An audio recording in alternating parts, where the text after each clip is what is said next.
From the campus of Leland High School, it is the 2018 version of the Battle of the Den, pitting the Pioneer Mustangs coming in at 3-2. They will be taking on the host Leland Chargers at 2-3. Leland with a 1-1 record in league play, while Pioneer is looking for their first league win and will try to do that in their third game on the schedule. Philip Kern here on the call. Thank you for joining us for this presentation of the 2018 Battle of the Den here on CreaTV Sports. The Pioneer Mustangs won the toss and chose to defer, so they will be kicking from our right to our left.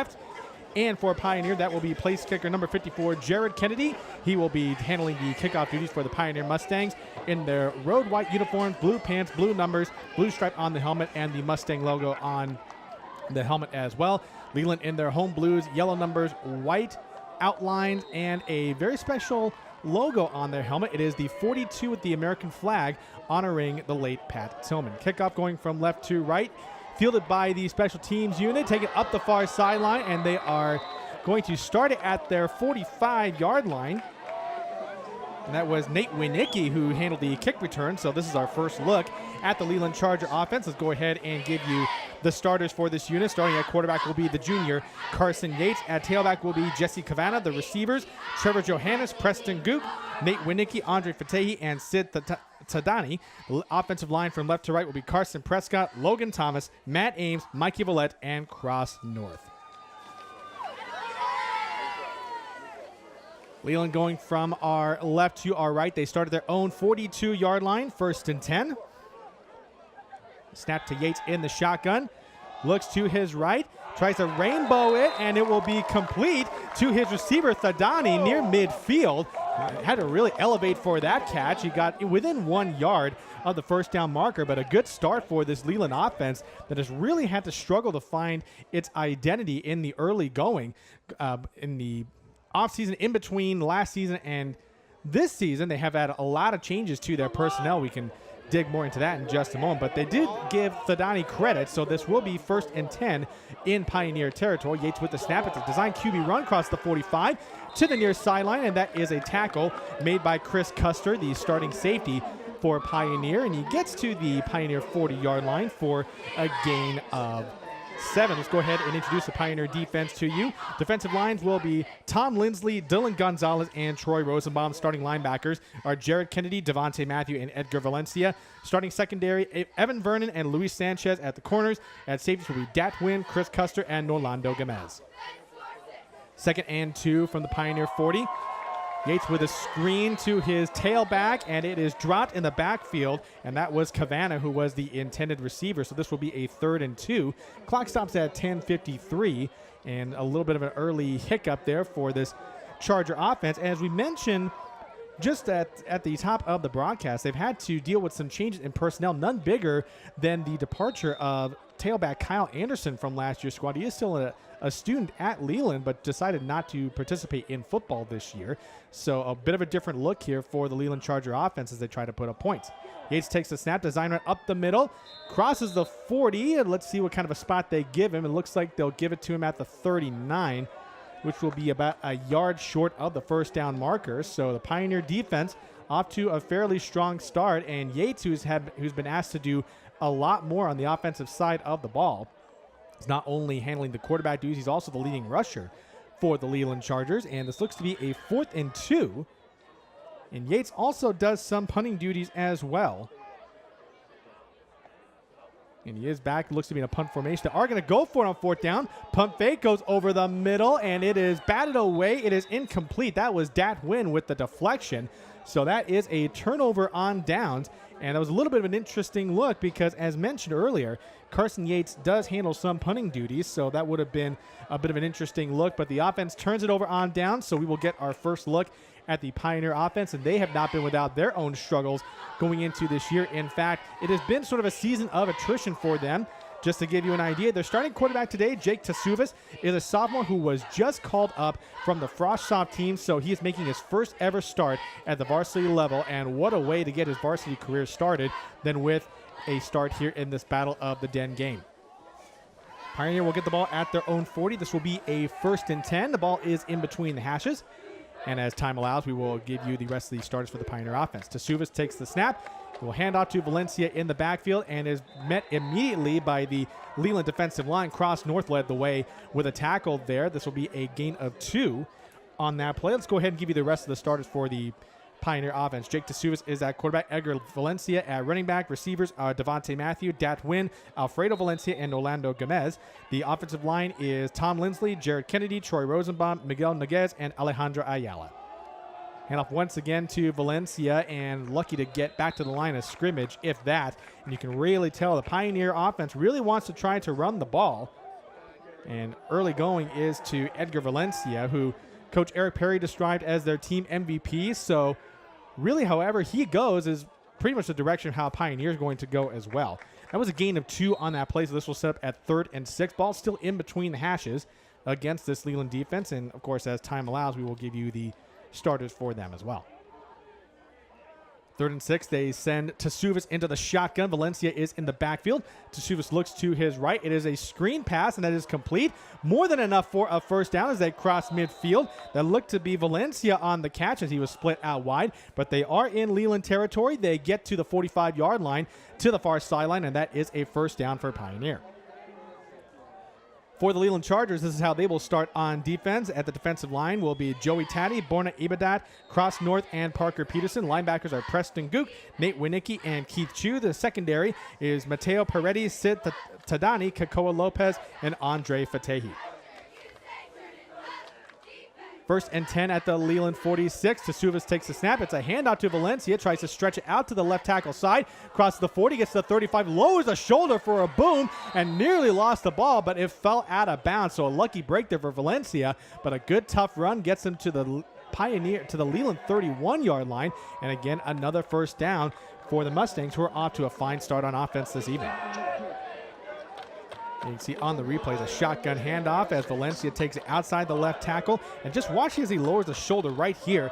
And that was a very rude introduction you gave to Garrison Nakaji, who was at the cornerback position as well. But Pioneer definitely moving the ball very well, and you can see they're definitely involving Valencia early and often. Tasuvas out into the flat. Pass is caught, a flag in at the end of the play. That was a receiver screen to Devontae Matthew. And we will await the official word from our referee crew on the field. That is going to be a hold against Pioneer, so this will back them up 10 yards. So this will turn this into a 1st and 20. And while we have a second, this will give us a chance to introduce you to our officials for this evening. Our referee is Ed Batista. Umpire is Tyrone Murphy. Head linesman is Robert Schuster. Line judge is Roger Anderson. And the back judge is Edward Filangeri.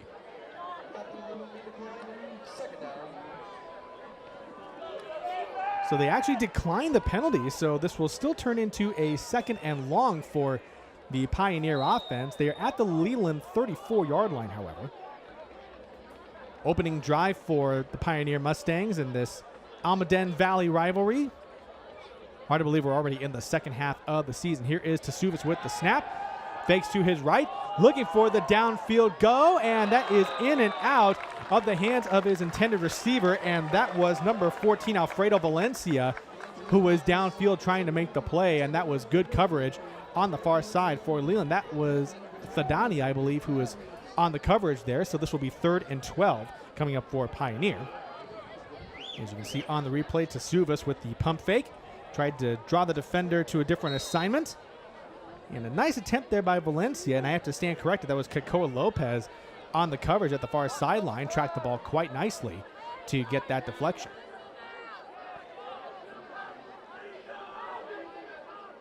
Third and 12 now for Pioneer. Tasuvas takes the snap. It's a handoff right to Valencia, and he's got absolutely nowhere to go. Winicki coming in from the linebacker spot and had that play diagnosed right from the get-go. So a loss on that play puts him back to the Leland 39-yard line. That is a loss of 5 on that play, so this will be a 4th and 17, and this will bring out the punt unit for Pioneer. It looked to be a little bit of a bobbled snap at the end as Valencia was right there waiting for it, but Winicki just wrapped him up and brought him right down to the turf. Absolutely nowhere to go for Valencia. Chris Custer is the punter. He's also the starting safety for Pioneer. He will send this one away. Nice kick towards the far corner of the end zone. This will be waved off.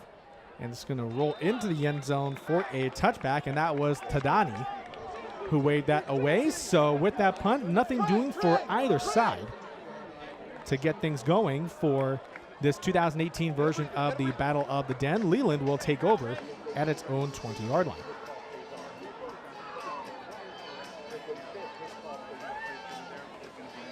And for the Leland Chargers, they are trying to capitalize on a opportunity where they made the 2017 Division IV Section Championship just a year ago.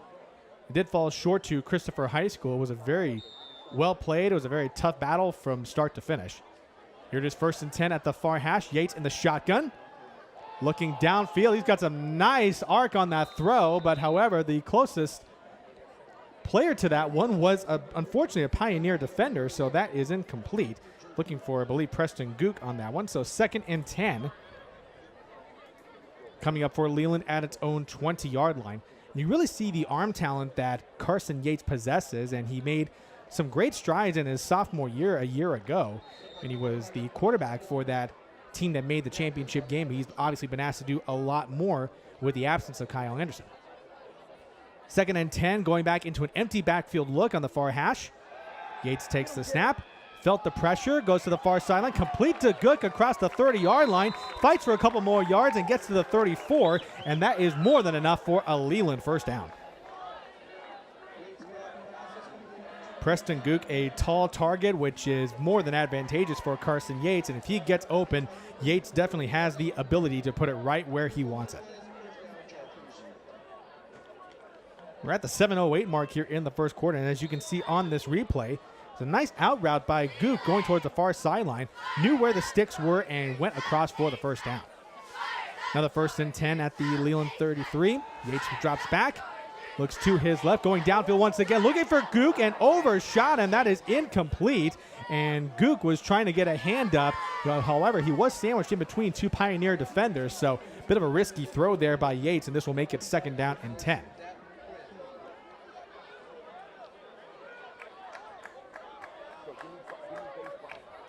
Gook is one of the leading receivers for this Leland offense, and as you can see there, Yates trying to look towards the middle of the field, and Gook had a couple of defenders around him, led by Norlando Gomez, who was on the coverage there, alongside A.J. Gittens, who will see some playing time as well.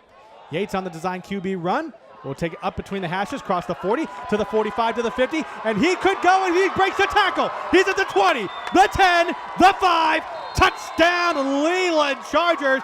Carson Yates, a 68-yard romp to the end zone, 6-0 Leland Chargers.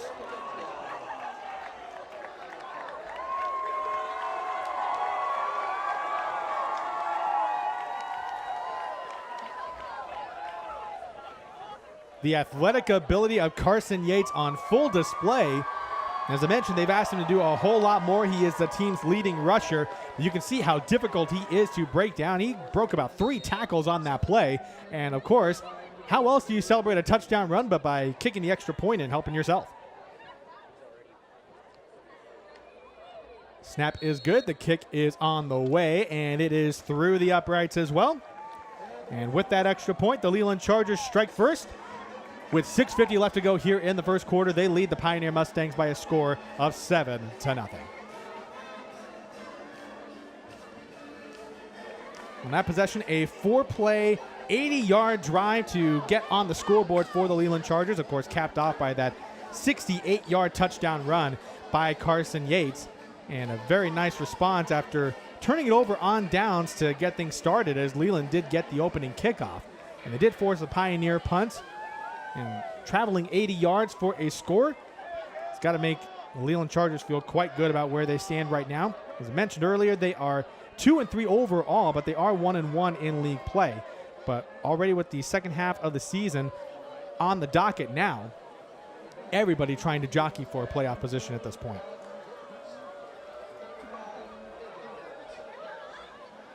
Leland will be kicking off from our left to our right. That is Edward Braverman, who will send it away from left to right. The kick return men will be Alex Gittens and A.J. Gittens. And yes, they're not only related, but they are twins as well. Braverman will kick off from the 40. A good crowd turning out for this annual rivalry game from these two neighboring schools in the Almaden Valley. Braverman all set. And he's going to pooch kick this one. Catches Pioneer a little bit by surprise. And Leland has come up with the football. How about that sneak attack by the Leland Chargers? An impressive call there by head coach Mike Ward. And that was number 9, Edward Braverman, who came up with his own kick.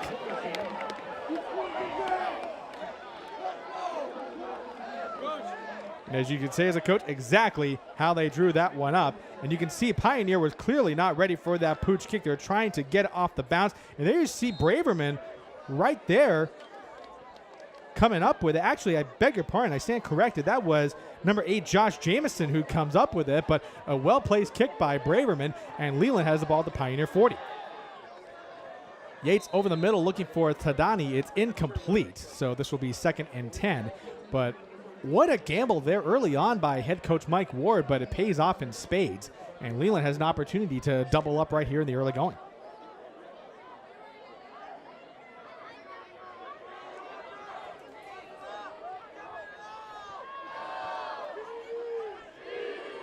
This will be 2nd and 10. You're going to see the empty backfield look from Leland quite a bit tonight. They stack 4 wide receivers to Yates' left. Has to step up in the pocket. He's got hardly anywhere to go, and that was Tom Lindsley on the tackle. He's going to get credit for the sack. A loss of 1 on that play, and really not much of a chance for Yates to drop back into that pocket. As you can see, as soon as he got the snap, the pocket was already starting to collapse. You got to credit Lindsley for fighting through that block. He's going to get the credit for the sack there. Look to combine with Dylan Gonzalez to bring down Yates. So, again, a loss of 1. This will be 3rd and 11. From the Pioneer 41-yard line. Ball towards the right hash mark. They will have 3 wide receivers to Yates' left. Trevor Johannes is wide to the right. Here is Yates with the snap. Drops back to the 50-yard line. And trying to go for Johannes. And the ball is, it's going to hit the ground. It is incomplete. Luis Sanchez tried to come up with the interception and could not do so. So with that incompletion, this will be 4th and 11. Nice effort, though, by Sanchez to try to sell the interception, however. As you can see, Yates dropping back to midfield.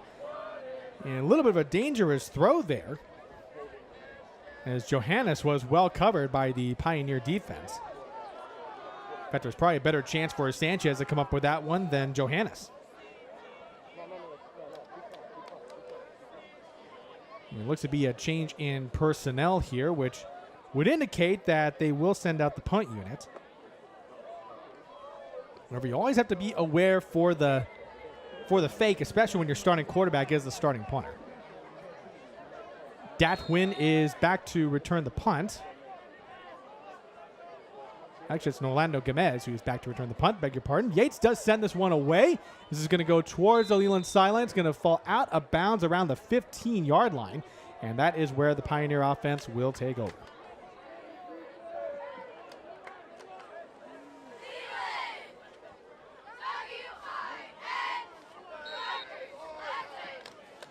And they're going to say it went out at the 22-yard line. So a little bit better than my own initial guesstimate. But Pioneer really caught a break there after that special teams mishap, where they were not able to recover that onside kick. But it's going to be very, very important for Pioneer to get that ground game going, as you probably saw on that opening drive. Edgar Valencia, if he gets some room, he can really do some damage against this Leland defense. So they're going to lean heavily on him as the evening goes along. Tesuvas in the shotgun. He's got Valencia at his right hip. He's going to look to his right. That is Matthew on the catch. Going towards the far sideline. Gets the 25 to the 30. Gets across the first down marker and is out of bounds at the 35-yard line.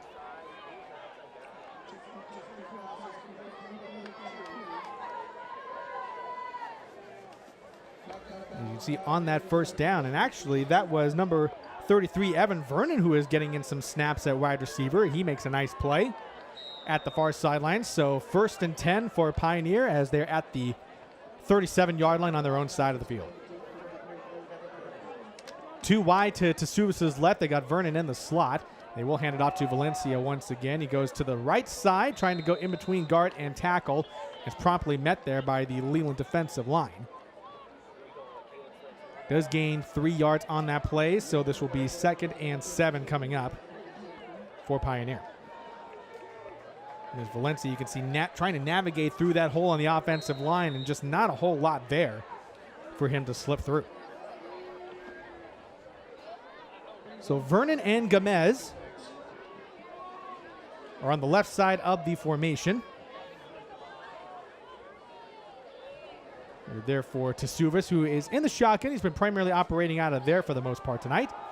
And it's a dump off in the flat to his receiver, Dadwin. Crosses the 50, gets into Leland territory, and it's more than enough for another first down. And those wide receiver screens have been working very well for a Pioneer in the early going. They've been going to that one quite a bit here in their opening drive, and of course here in this current one where they are in Leland's side of the field once again.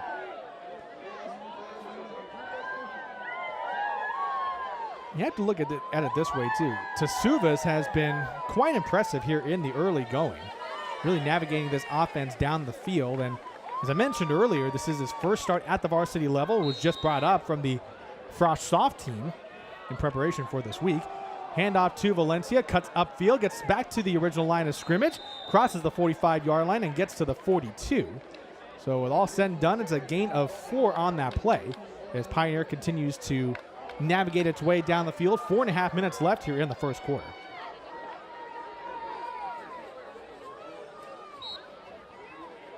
You can see the cut to the left, and Ebadad was able to drag him down across the 45-yard line, but Valencia able to fall forward to get a couple of extra yards. 2nd and 6 from the Leland 46-yard line. Handoff once again to Valencia, and no place to go. Running up against that Leland front 7.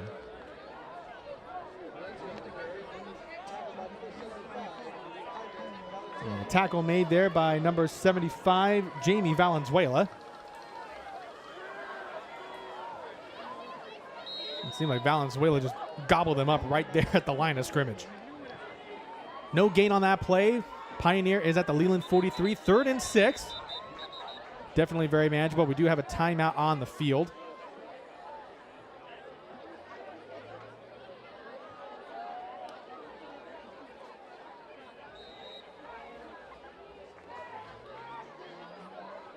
And they will restart the clock. Maybe just had to get some things straightened out here. 3rd and 6 coming up for Pioneer. Tasuvas drops back, steps up in the pocket, and in and out of the hands of his receiver, and it's going to be credited as an interception.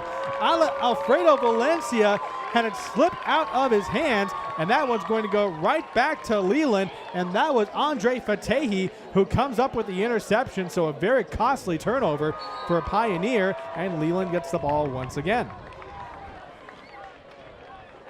And now they're going to rule it incomplete. And let's take a look on the replay here. And the ball did hit the ground, so it was a good call for the officials to call that as an incompletion. Initially, I thought it looked like an interception, but great job by our camera crew to get the angle to get that clarified. So it turns into a 4th and 6, a punt situation. And this will be Chris Custer once again to send this one away. This is going to bounce right past Thadani, and it's going to be inside the 20-yard line. So Leland will have quite a bit of real estate to cover on their 4th drive of the game. We're only about partway through the first quarter, 3:12 remaining in this one. As you can see, Leland with a 7-0 lead in the early going.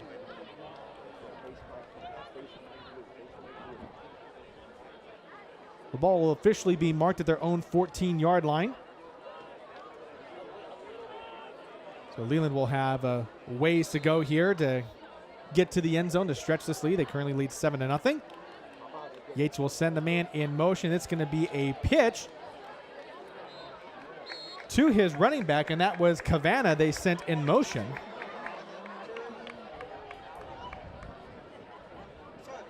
And Cavanaugh with a solid gain there, gains 5 on that play. You can see they're moving him from left to right, a little bit of a different look. And Cavanaugh, who also plays soccer for Leland, showing some of his open field ability there on that 5-yard run.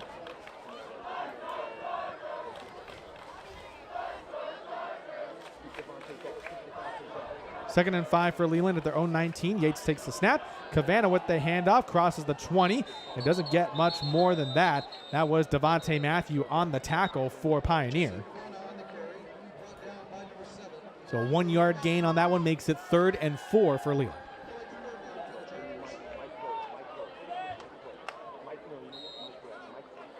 You can see just how fast Matthew was to that play. As soon as Cavanaugh had the possession, right when he got to the line of scrimmage, there you see Matthew coming in from the linebacker spot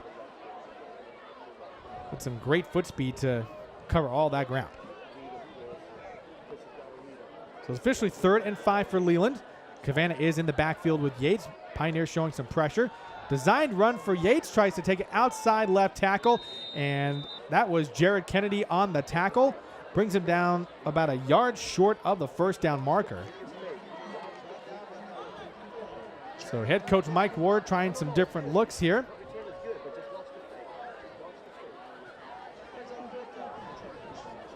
As you can see, there is Yates being tackled about a yard short.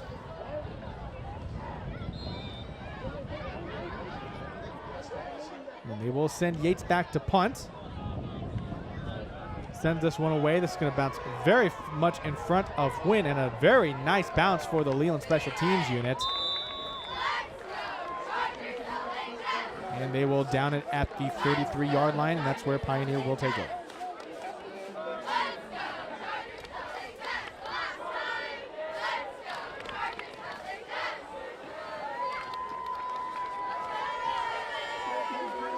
They had to make one correction here on the Leland football helmets as well. I thought they were wearing the 42 decal to honor Pat Tillman. Actually, they are just wearing the Leland school logo on one side, and the other side is just a blue matted finish on the helmets. So stand corrected on that one. Still a great look either way.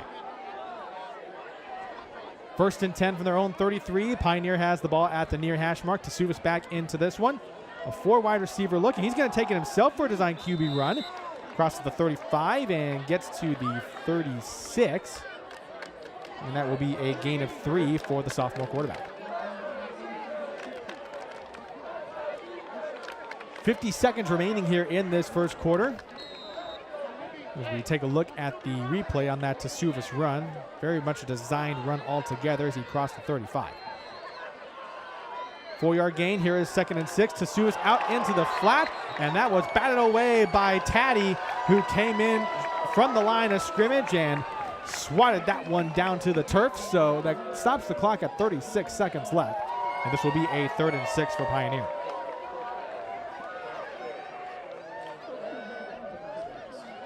And just look at the burst from Taddy. As soon as he recognized that Tasuvas was ready to throw, he got himself up in the air and did his own J.J. Watt impersonation.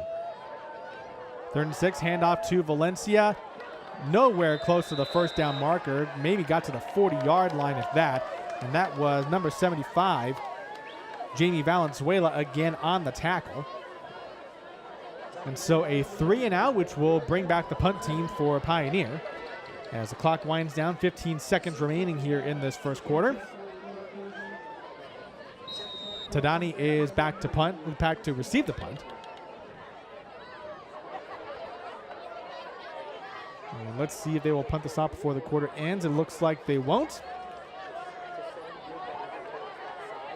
And that is how this first quarter will end. It is the Leland Chargers with the first score of the game.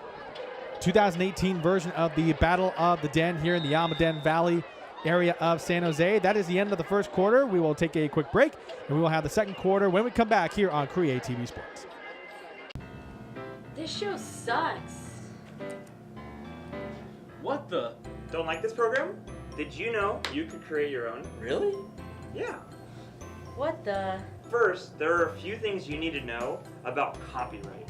Copyright is any intellectual property that is protected by law, such as literature, movies, music, and more.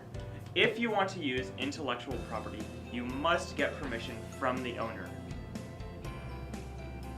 But what if we can't get permission? Legally, you can't use it because you would be at risk of content removal and lawsuits. However, copyright fosters new and innovative ideas.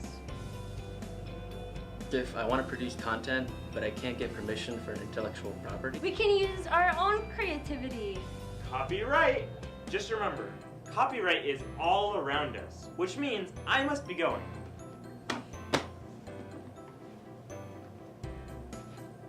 Cool. Now I want to make my own video.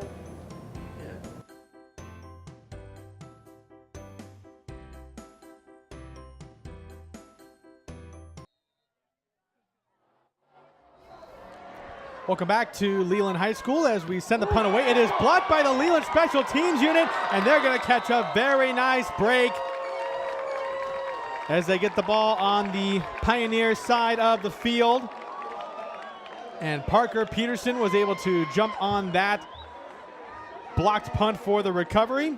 You can see right here, what a great play there by Joey Taddy once again. We've been calling his name a lot on these last sequence of plays. And this looks to be very favorable field position for Leland. They will get the ball at the Pioneer 36-yard line.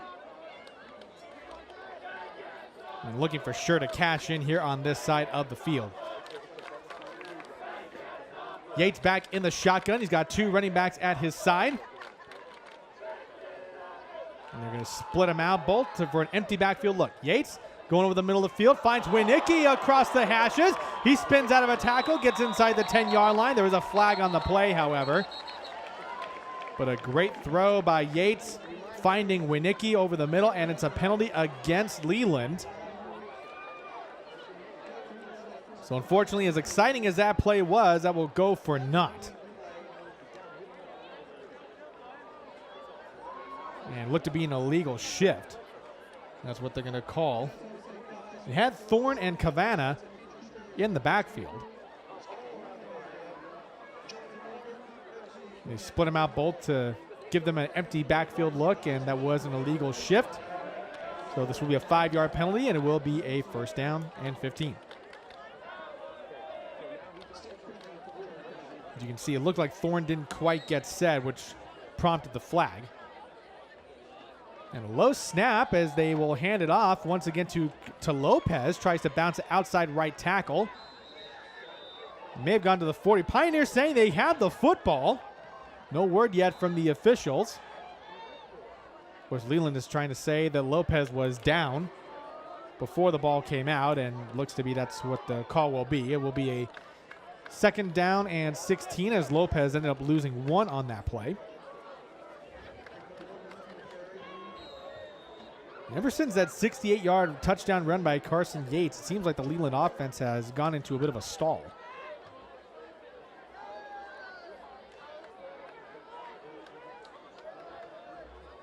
One thing you can't say about Leland, however, they do have some great size on that offensive line.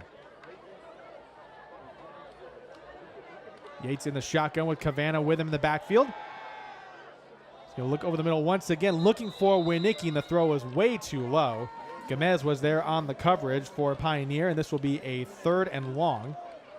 Officially a long 15 at the Pioneer 41. Of course, this is not the first time that Leland has had the ball starting out in the Pioneer side of the field. Their fourth possession of the game after they came up with the onside kick. As you can see, Yates with the drop back and really threw it off his back foot. Couldn't really get a lot on it and really couldn't step into that throw. And it was well short of his intended target, Winicki.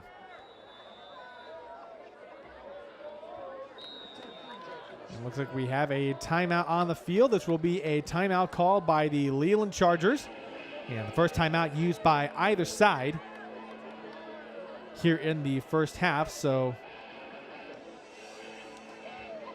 Leland coaching staff trying to get something else drawn up to try to navigate this 3rd and 15, although I suspect just a bit that there's not too many plays in a playbook for a 3rd and 15. So chances are Leland's going to have to get a little bit creative.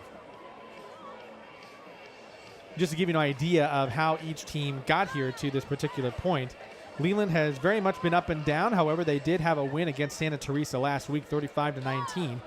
They did open with a very tough loss, 35-9 against Los Gatos. Rebounded nicely against Fremont with a 46-7 win, and then took a trip to Arizona, where they took on Liberty High School in Peoria. And, well, let's just say the trip to the desert was probably a little bit more forgettable than they would like it to be. A 56-7 loss, and then a 48-28 loss to Lincoln once they returned to California. So this play resumes, 3rd and 15 for Leland at the Pioneer 41-yard line. They send Tadani in motion. It's a fake by Yates. He's going to let the play develop downfield. Nice throw to the far sideline. It is a catch inside the 20. That is Winicki, who's fighting for some extra yardage. Gets inside the 15-yard line. More than enough for a first down. And great route running by Winicki to get to the outside and keep this drive alive for Leland.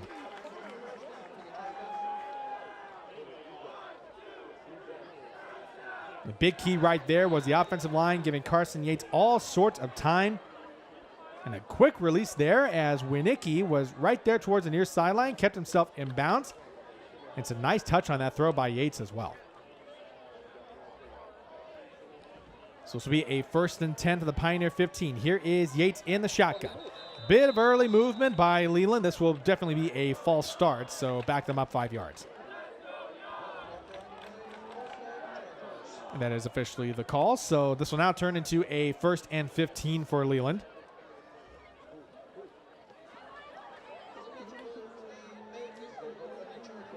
As we have seen already, down in distance, which is more than 10 yards, really isn't a problem for this Leland offense. And if you are a Charger fan, you are hoping that that pass from Yates to Winicki may spark some positive momentum for this unit. Cavanaugh in the backfield with Yates. Takes the snap, and Cavanaugh will fake the handoff. Yates will take it himself, goes up the middle, and gets to the end zone. Touchdown, Leland Chargers.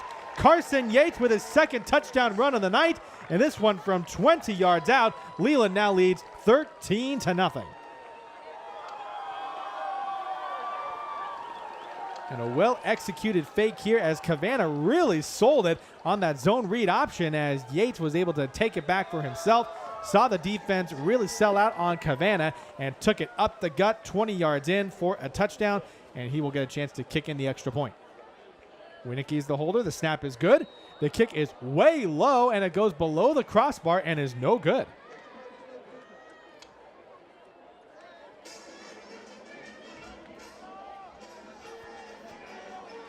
So Carson Yates not able to put the cherry on the top of that proverbial sundae there after getting the 20-yard touchdown run. But this is now a 2-score game with 10:02 remaining in the first half as Leland has a 13-0 lead over their crosstown rival Pioneer Mustangs. And just a little bit of a note on the Pioneer Mustangs. I had a chance to talk to head coach Eric Perry in his 9th year at the helm of this program. And when I mentioned that this was a bit of a season of attrition, their roster has been hit by a lot of injuries. In fact, their starting quarterback, number 12, Austin Jobe, injured himself against Gilroy earlier in the season. Fell a bit awkwardly on his throwing shoulder, and he's been making some great progress in rehab. And Coach Perry did tell me that there may have been a chance that he would see some action on the field tonight, but I guess that will depend on how this game goes. Either way, they would love to get him back before the season's over. Braverman will kick from right to left. Gonna send this one high and shallow. This is going to drop right at the 20-yard line, and this will be fielded by Pioneers return man. That looks to be Gittens on the far sideline. Will be brought down at the 28-yard line. That was Alex Gittens on the kick return. So Pioneer will take over. Not quite with their backs against the wall on their own side of the field, but still fairly significant territory. They will start at their own 27. If you thought they needed a touchdown earlier, they really could use one now, as they are very much at risk of letting this game slip away very early here in this first half.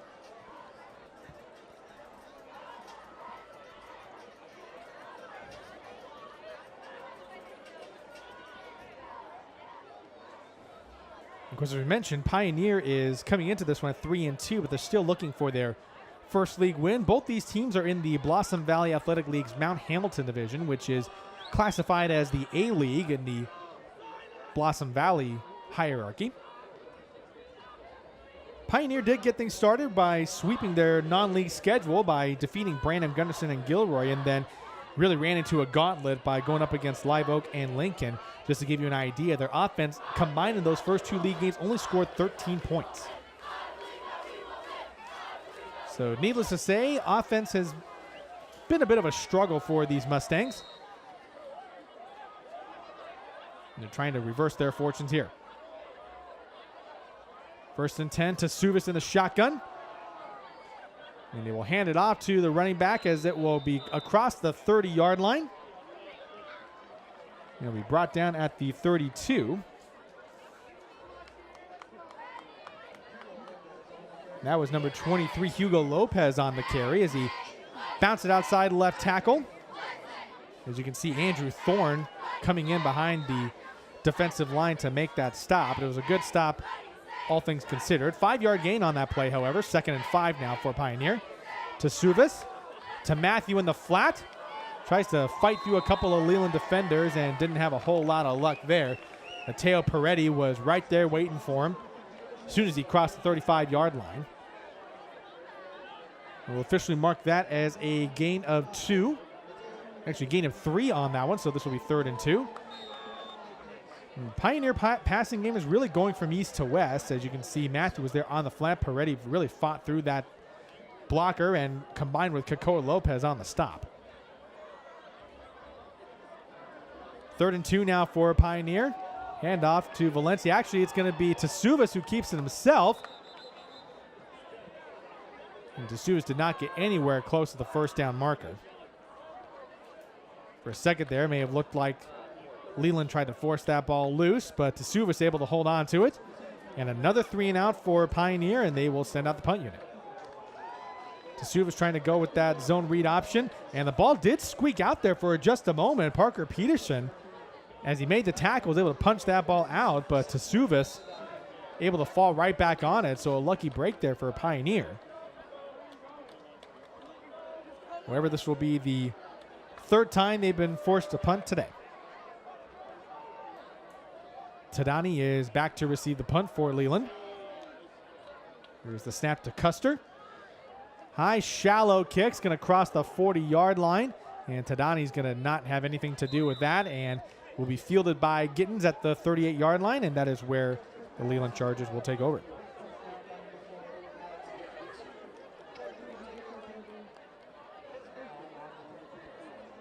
Next, this will be at the 32-yard line. My initial guesstimate was a bit off by a few yards. In case you are just joining us, this has essentially been the Carson Yates show. He has been the entire offense for Leland, as has been pretty much the case the entire season. As a quarterback and the leading rusher, as we mentioned, he's been having to shoulder a lot of responsibility this year. Yates sends Ibadat in motion. Here is the handoff to Cavanaugh in between the hashes. Gets to the 40-yard line. However, there is a flag on the play, and that came into the backfield right around the time the ball was snapped, so this may be against Leland.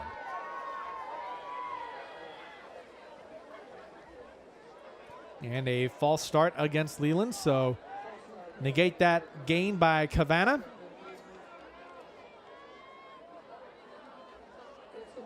It'll be a 5-yard loss for Leland, and this will be a 1st and 15.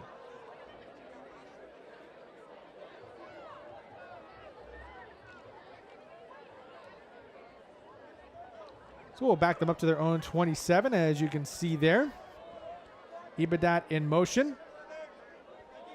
Didn't quite get set.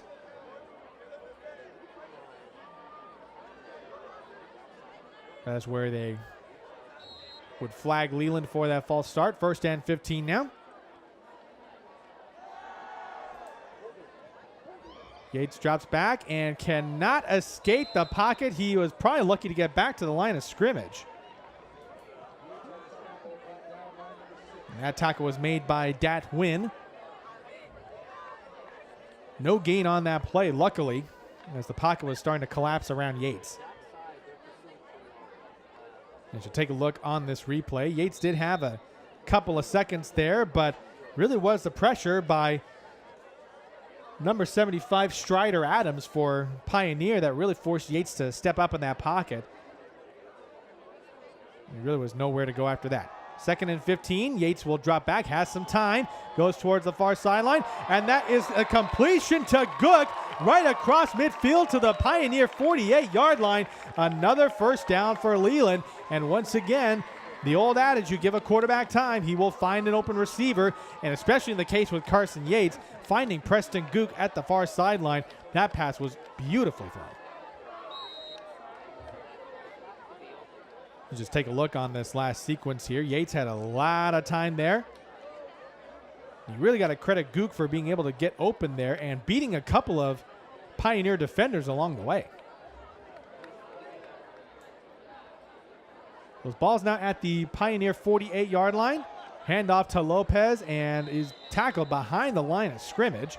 And that was Strider Adams once again making the tackle behind the line of scrimmage. So this will be a loss of 1 on the play. So 2nd and 11 will be forthcoming.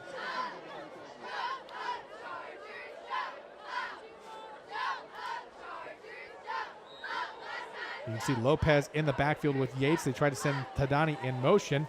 And Chris Custer combining with Adams on that tackle. And Custer coming in from the safety position, showing off his athletic ability. 2nd and 11, 5:51 remaining here in the first half. They will move Cavanaugh around in the formation. Yates takes the snap. Feeling the pressure, steps up in the pocket, goes to the far sideline. And what a catch at the far sideline. That was Cavanaugh going to a knee, but knew where the sticks were, and that was more than enough for a first down, getting further into Pioneer territory, and they will mark this one at the 36. That right there was great awareness by Jesse Cavanaugh, the starting tailback for Leland. You can take a look there as Yates was feeling the pressure, had to dodge some defenders there, and Cavanaugh knew exactly where the sticks were and gave his quarterback a chance to complete that throw, and it was well done by Cavanaugh.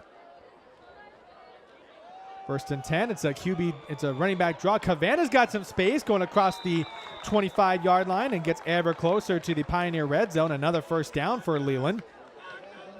That was well designed, especially with the threat of Yates running. And as you can see, right at the snap, the key of the draw is to wait for a couple of seconds, and then Cavanaugh taking advantage of the over pursuit there by the Pioneer defense and had more than enough for a first down. So well done on that play by Cavanaugh to really sell everything about it.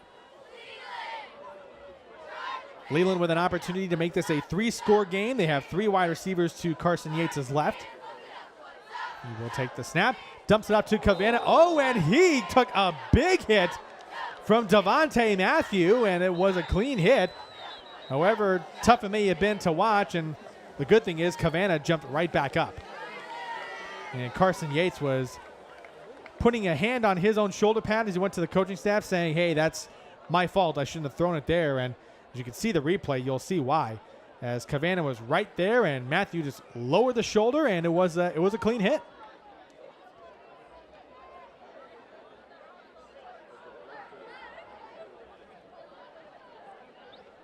And so with that, the clock stops at 4:48 remaining here in this first half.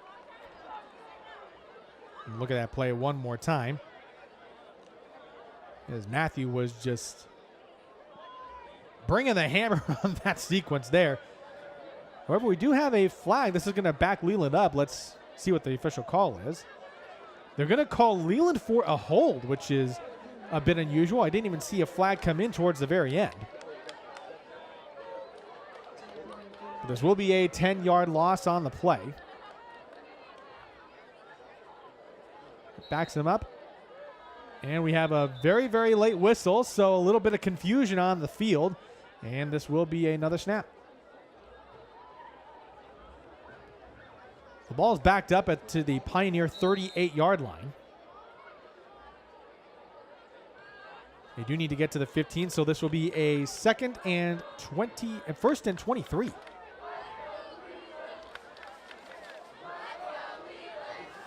Snap was bounced, and they're going to have to hand it off to Lopez. He's into the open field to the 30 and is brought down inside the 30. Another flag comes in right at the end, as Pioneers Gomez was able to make the tackle. It was a good run by Lopez, but again, we'll have to wait and see what the official call is. And another hold on the Leland Chargers. So the penalty bug has really bitten them on the last couple of plays here. It's really backed them up back to their own side of the field.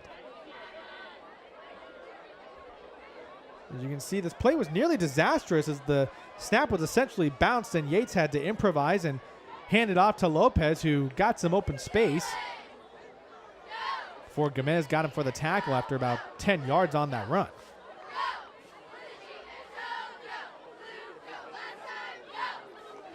And so with that holding penalty, Leland is back on their side of the field. They are all the way back to their own 46. And so this will be a first and, well, let's just put it this way. They have to get back to the Pioneer red zone. It looks to be about half a mile away.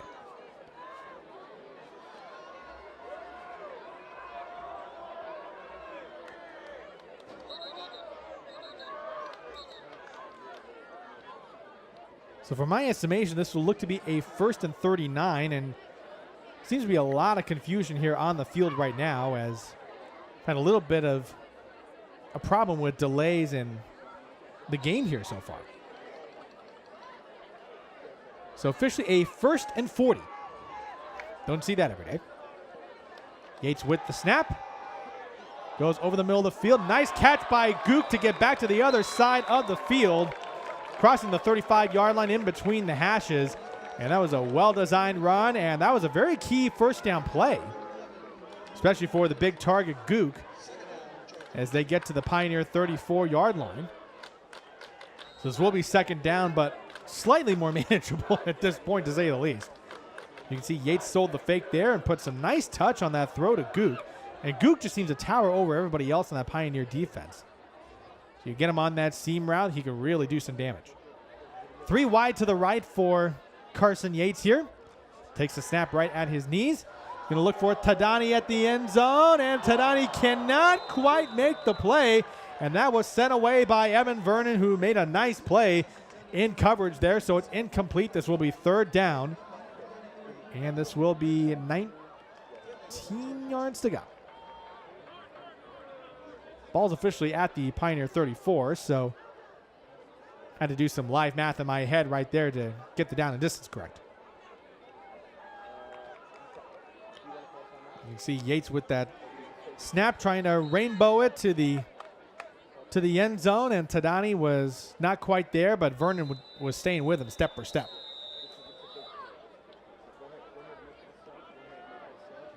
And again, we have a timeout on the field. This time it will be the Pioneer Mustangs who will spend a timeout. So both teams still have 2 timeouts remaining.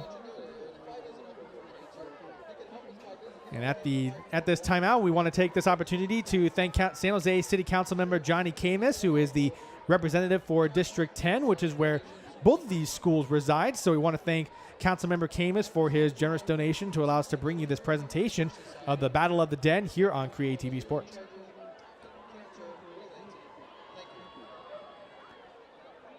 We are coming to you from the campus of Leland High School. Philip Kern on the call here. Glad you could be with us here on CreaTV Sports for this Almaden Valley rivalry, which just got its name of the Battle of the Den just last year. And as a matter of fact, they are playing for a trophy which was created by one of Leland's longtime teachers, and I actually got a chance to get a look at it before the game started. Let me tell you, it is a very, very impressive work of sculpture being made out of California redwood, and it's a very nice perpetual trophy, that's for sure.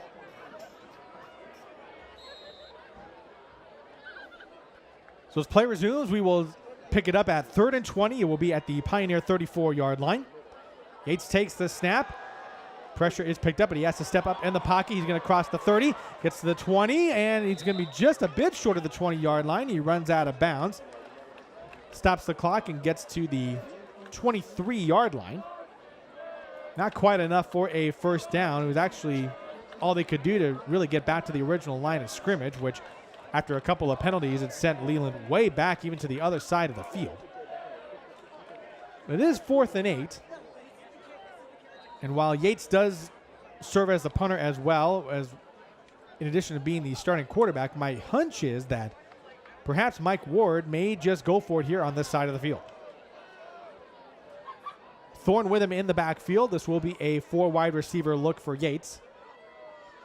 Takes the low snap. He has to roll to his right to avoid the pressure. And a great throw and catch by Johannes on the far sideline. Knew where the sticks were. It's another first down for the Leland Chargers.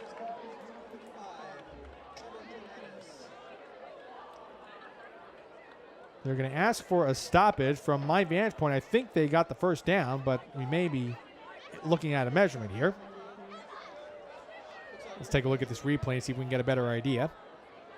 You can see Johannes was able to break to the out route, and that's more than enough for a first down, so not too sure what the confusion is. Unless they're going based on the ball spot, and looks to be just a bit short. And so will be a turnover on downs, and it will be Pioneer ball.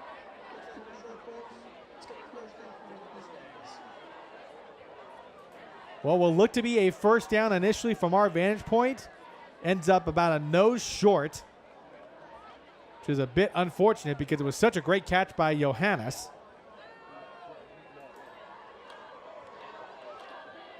This will be a first down now for the Pioneer offense as they will take over.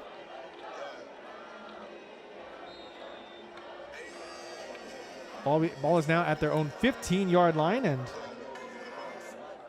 Pioneer, who won the toss but deferred, they will definitely need to score on this possession if they want to shake that donut off the scoreboard before halftime. Tesuvas takes the snap. It is to Valencia. Tries to go out round left tackle. Crosses the 20-yard line beyond the far sideline and tackle that out of bounds at the 21. So this will be a gain of 6 on the play. So this will be 2nd and 4 for Pioneer. You really see here the patience of Valencia, really taking it around the outside, then cuts back inside and able to fall forward for an additional yard. And they're going to give it to Valencia. It's actually going to be Tesuvas once again on the zone read. Gets across the 25-yard line and gets more than enough for a first down. And so they will move the chains, and you can see Pioneer is giving Leland a little bit of its own medicine there with the zone read look there. And Valencia has actually been pretty effective running the ball already, so this really gives Pioneer some different looks.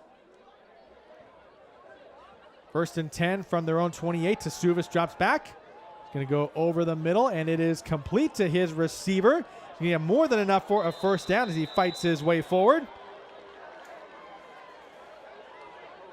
And that was Luis Sanchez, starting corner, who has seen some time at receiver.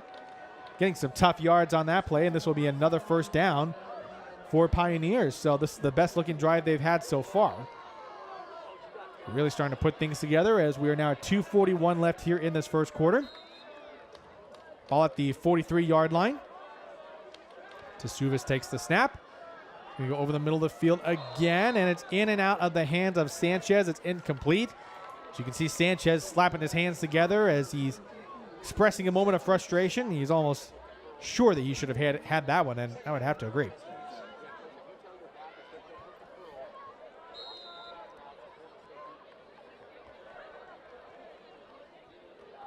It's now 2nd and 10. Clock is at 2:32 remaining here in the first half.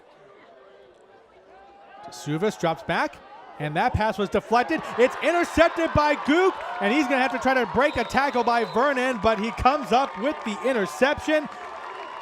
A disastrous sequence for Tesuvas as that ball was batted up in the air. Gook was there at the absolute right time, and it's a turnover for Leland, and they have an opportunity to make this a 3-score game before halftime.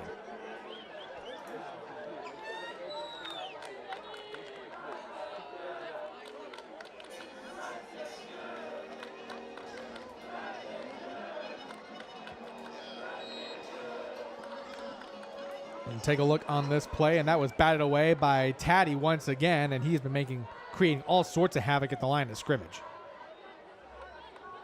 Here's Yates with the snap, 1st and 10. Has some time going towards the far sideline, and it is incomplete. A flag comes in right at the end, intended for Cavanaugh, but I think they're going to get Edgar Valencia for a pass interference. Try to hold his hands up, saying he was trying to play in coverage, and It was to the far side, so it was a little bit tough to call. But they will get Pioneer for a pass interference, so a bit of a break there for Leland, as they will move it up into the Pioneer red zone. Let's see if we can take a look at how that sequence broke down. You see Cavanaugh did have Valencia beat on the coverage. And I'm going to have to say the refs made the right call there, because Valencia did not turn his head around to try to make a play on that ball. So unfortunately, it's kind of a bad break, but when you're playing in coverage, sometimes you have to make sure you turn your head around at the very least. Tough break there for the Pioneer defense. Leland now has the ball in the red zone. It's in the Pioneer 18-yard line. Yates with a low snap, and he feels the pressure. Shakes off the defender. He's going to go for Winicki, and he's going to get it. Got it. Touchdown, Leland Chargers. Winicki from 18 yards out, and this will be a 3-score game. Leland is now up 19-0.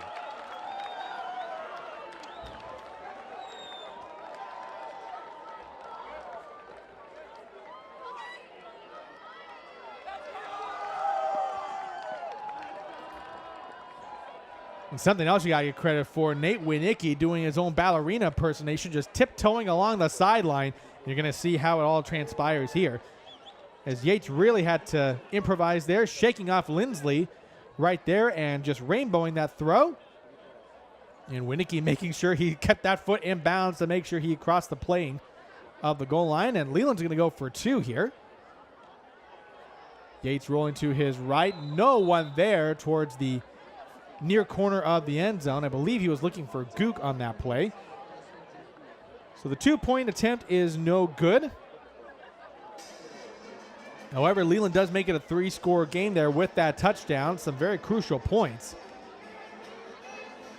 as they will now take a 19-0 lead with 2:08 left to go here in this first half. And Pioneer has had some opportunities, but they've not really been able to cash in on a lot of them. So they will definitely have some work to do when they go into halftime. So Braverman is ready to kick this away. The Gittins twins are back for Pioneer to receive this kick. You definitely tell it's an autumn night here in the Almaden Valley. Braverman sends this one away. This is a good kick, but Gittins is going to field it at the 10-yard line, and he's going to bring it up to try to make some magic happen.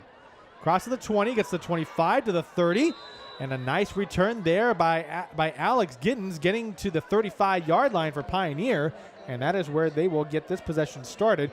2:01 left to go here in this one. They do have 2 timeouts left in the first half, so definitely plenty of time for them to get on the scoreboard before halftime, and in fact, it's probably paramount that they do, considering that they deferred on the opening kickoff. So actually, this will be a good opportunity for them. If they can score on this possession, they will get the ball to start the second half. So maybe a chance for them to double dip. So Gittins officially marked out of bounds at the 33-yard line. Maybe we'll get a chance to see how Tasuvas will handle the 2-minute offense. Valencia in motion. Fakes the handoff on the end around. Here's Tasuvas with a throw to Matthew, and it's a little bit over his head. That was Tadani on the defense. But I got to tell you, that was a very nice throw by Tasuvas. Just overshot Devontae Matthew by a hair, perhaps. And he was probably lucky because Tadani was there to try to make a play. As you can see here, sold the fake on the end around. Got those feet planted, and it was a pretty nice throw going over the middle of the field. And of course, overshot Matthew, who is a big target, but could not quite reach that one. Clock stops at 1:54. It's 2nd and 10 from Pioneer's own 38-yard line. Tasuvas drops back. He has to roll to his left to avoid the pressure. He's going to cross the 40-yard line. Dives forward a little bit. He may have got enough for the first down. Got very close to the 45-yard line. And they are going to give him enough, so he gets a very favorable spot. So move those chains forward, as the sophomore really impressing here on that drive. So this will be a 1st and 10 for a Pioneer.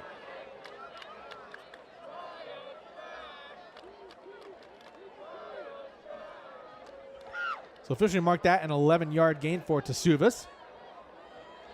We'll take the snap right around the knees. And he's intercepted again, and that is Fatehi on the far sideline. That's the second interception of the night for Tasuvas. So his very tough night continues. First interception you could probably say was not his fault. The second one may have been a misread there by the sophomore. And his struggles definitely continue, and for Pioneer, the frustration continues all around. As this has been a first half they would definitely love to forget.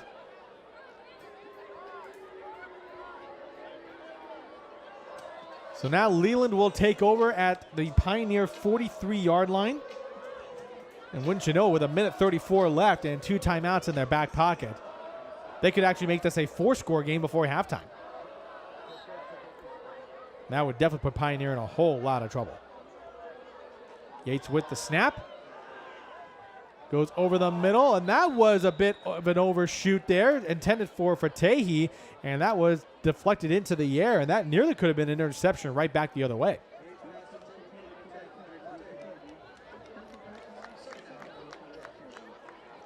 So 2nd and 10, clock stops at 1:29.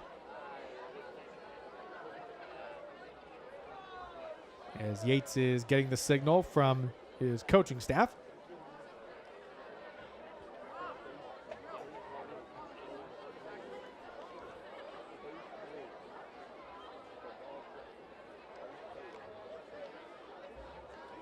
You're going once again with that 5 wide receiver look. Keep your eye on Preston Gook. He is in the slot to the left. He has been a big target that has really caught Yates' attention, and for good reason. Another low snap to Yates. That's been a bit of a problem. Over the middle and really overshot Johannes, but Johannes really showing some good hang time, trying to at least go for that high throw, but it was really overshooting everybody.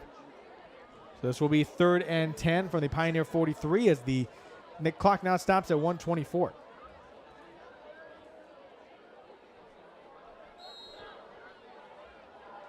And just a side note, I don't know if Johannes was utilizing the pump on his cleats before running that route, but I got to tell you, he got some serious air just on the attempt to bring that one in. Empty backfield look now for Yates, 3rd and 10. Another low snap, but he does field it cleanly. Has to step up, still has a little bit of time. He's feeling the pressure, and he has to take off himself. Bounce it to the outside, crosses the 30. Fighting forward to the 20-yard line. He's going to be very close to a first down, and considering how that play transpired, that was definitely better than nothing. And this is definitely going to be a 4th down, but probably going to be a 4th and 1.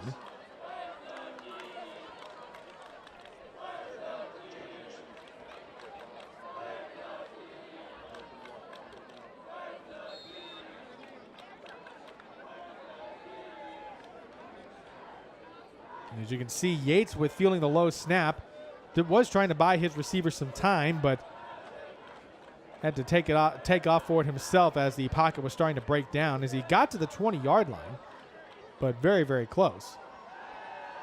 Here is Yates. He's going to go for it all to the end zone, and he overshoots his target. That was Johannes on that throw.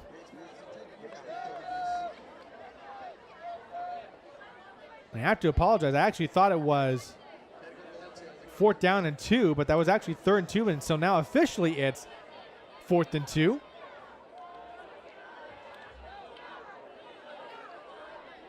Leland has it at the Pioneer 21-yard line. Let's take a look at that last throw by Yates. Trying to go up for it, and I think he tried to throw Johannes open as he was guarded one-on-one by Sanchez at that corner of the end zone. And it appears we have an injured Pioneer player, which is never a good sign. As you can see, both teams are on one knee and concerned for the Pioneer player, who is getting up and walking under his own power, albeit with a little bit of a limp, so he seems to be okay. I believe that is Luis Sanchez, who walked off the field with that bit of a limp. We'll try to confirm that for you as we are able to.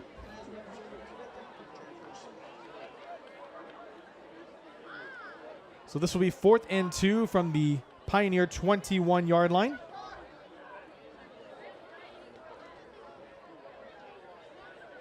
Going back to the empty backfield look, 3 wide to the left for Yates. Winicky is split out wide left. Yates on a design QB run. He's going to take it himself. More than enough for a first down. Didn't really need a whole lot. The clock will stop so that way the chains can move forward. But Yates did get to the 18-yard line, so more than enough for a first down and a timeout being called on the field.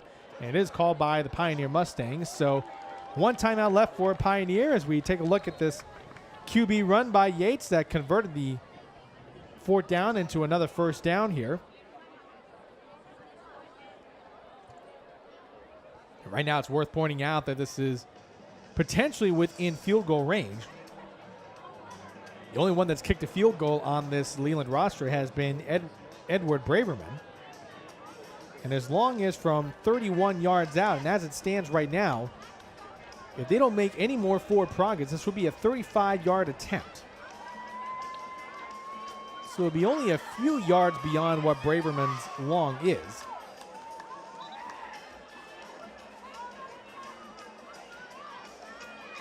As Leland kind of goes with a 2-kicker approach, Yates really handles the point afters a majority of the time.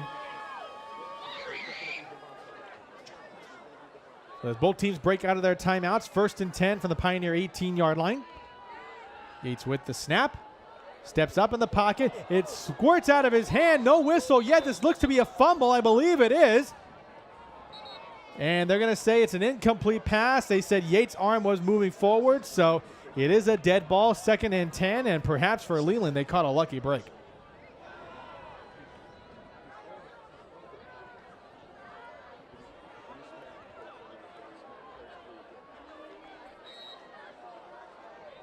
Take a look on this replay. And, I think Yates may have caught a break there because the ball slipped out of his hand before the arm moved forward. So Pioneer may have thought that they had a fumble, and I think if they saw that replay, they'd have a very good case. They send Tadani in motion. 12 seconds left. A flag comes in. I think there was some early movement on the line.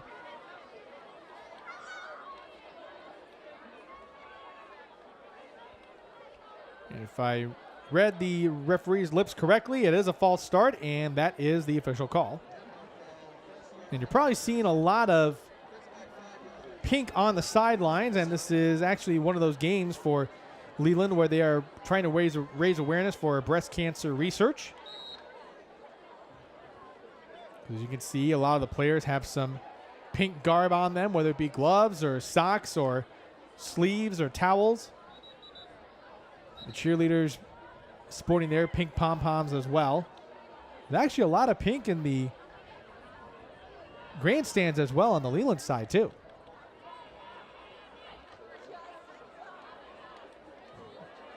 If you follow football for the last few years, usually around October is the time you see a lot of the pink paraphernalia come out of the locker room. We have a stoppage here as the officiating crew having a brief conversation.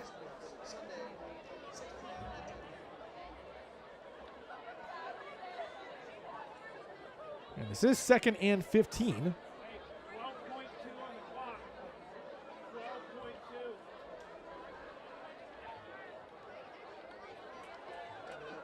I believe the referee is asking for some more time to be put back on that game clock, and he does get it.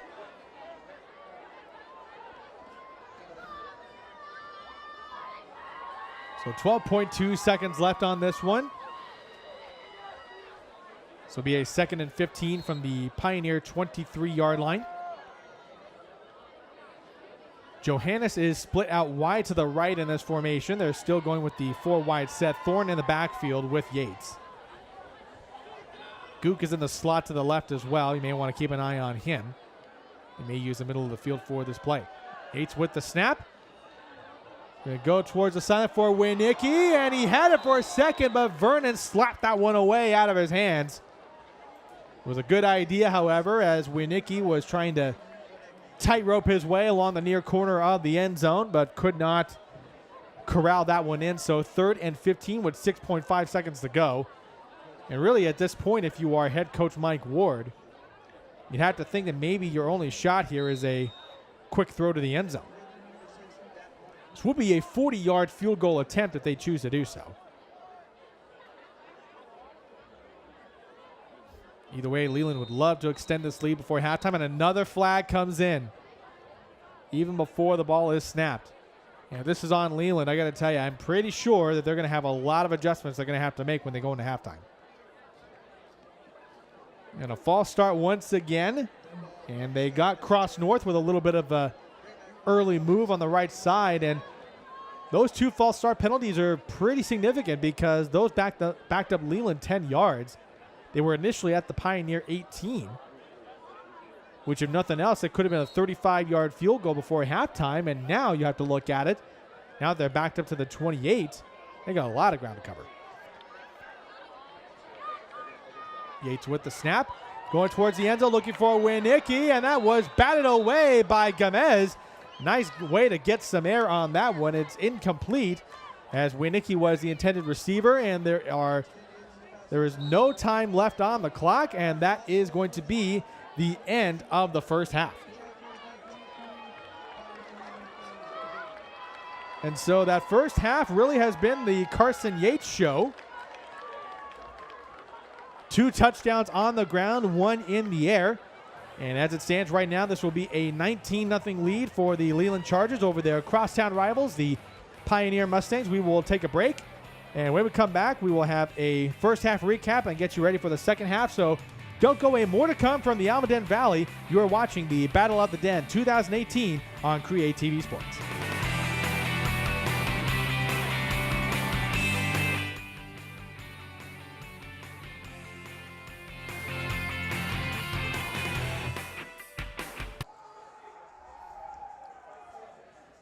Welcome back, everybody, as we get you caught up on all the action here in the first half between Leland and Pioneer. A little bit of an early start there as that possession was sort of a microcosm for a Pioneer. Here you see Carson Yates. This has been his show in the entire first half, and you can really see why. That 68-yard touchdown scamper, which got things going, put Leland on the board 7-0, and, of course, Yates kicked the point after to put them up 7-0. How about this onside kick by Braverman and the recovery by Jamison, and no Pioneer player actually touched that onside kick, which is all the more impressive when you really think about it.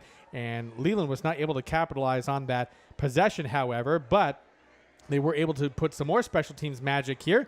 A blocked punt on the way there to get them up into really good field position as Joey Taddy has just been all over the place. And here you see Carson Yates once again doing what he does best tonight. His second touchdown run, this time from 20 yards out. This put Leland up 13-0 to really put some distance between them and Pioneer. Pioneer putting together some good highlights on defense, however. There is the deflected pass there by defensive end Tom Lindsley as he was able to get to the line of scrimmage. But how about this throw? Yates shaking off Lindsley on the pressure, finding Winicki at the near corner of the end zone.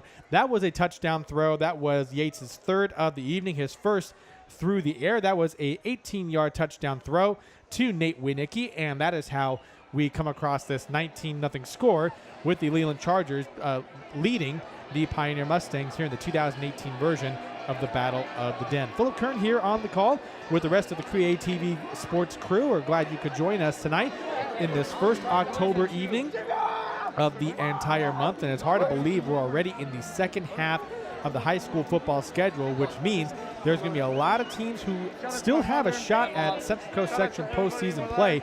Now, all these games are really going to be very, very pivotal. In fact, the way the Mount Hamilton Division standings look as of right now, there is a 3-way tie for first place between Live Oak, Oak Grove, and Lincoln. Of course, it's also very important to keep in mind that Lincoln, due to the timing of their annual Big Bone game with San Jose High School, they are not eligible for postseason play. So it really is a two-horse race right now between Live Oak and Oak Grove. Live Oak, of course, with the better overall record at 5-0. Live Oak, of course, did make the postseason last year and actually made some noise when they bounced Sacred Heart Cathedral out in the first round. Of course, as you can see in the middle of the pack, Piedmont Hills and Leland each at 1-1. And of course, you can see Leland with the better overall record at 2-3. And at the bottom, well, a lot of stuff still needs to be sorted out between Pioneer, Santa Teresa, and Westmont, each of them 0-2. All three of those teams still looking for their first league win of the season. And, of course, they are running out of time to do so. Everybody has 5 games under their belt, and there are 5 games left in the season. So a lot of things could still shake out for this Mount Hamilton League, which is technically considered the A-League of the Blossom Valley Athletic League. So we'll definitely wait to see how many playoff teams they will send, regardless of what division they end up in. As you can see, the Leland sideline getting ready to go out for the second half. Pioneer did win the toss at the top of the game this evening, so they will receive the second half kickoff. And if you're head coach Eric Perry, there's a lot of work to catch up on. They've had a lot of opportunities in order to get back into this one, but they've had 2 interceptions, unfortunately, by their sophomore quarterback, Jake Tasuvas, who, besides those interceptions, he's actually played fairly well in guiding this Pioneer offense down the field, but they've not been able to connect for that big play to get them in the end zone. So really they'll be looking for an opportunity to get Tasuvas in a position to he could really be able to execute this offense, especially as they get closer to the end zone. But we will get our first chance to see how this will all transpire. The second half is ready to begin from Pat Tillman Stadium on the campus of Leland High School. Braverman is ready to kick this off from right to left, as the Pioneer offense will get the ball first to start the second half.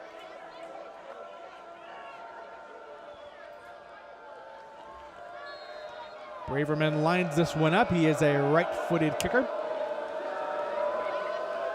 And he will send this one away. A good solid boot, but this will be fielded by Gittens. It squirts through his hands, but he does pick it up. But he's tracked down by Winicki before he could get to the 15-yard line.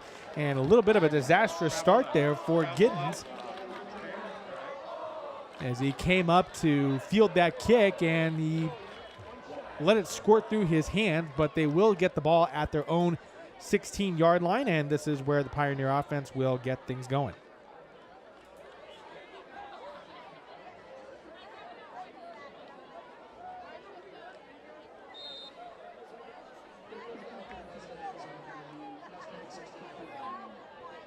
So we first and 10 at their own 16. There is Tasuvas in the shotgun. Going to send his man in motion. This is going to be an end around to Gomez. And he is tackled into the backfield. And Joey Taddy, once again, we are saying his name on the tackle on that one. And he has made a lot of big plays from that defensive end position. Definitely want to see if we can take a look at that play again, just to see how he was able to blow that one up behind the line of scrimmage. They are definitely trying to move him around to see if they can get him to make some plays here. And here you can see just how athletic he is from that defensive end position, able to track down the runner Gomez, and he wasn't really even able to get back to the line of scrimmage. And right away, here is a handoff for Valencia, crosses the 25-yard line and gets to the 27.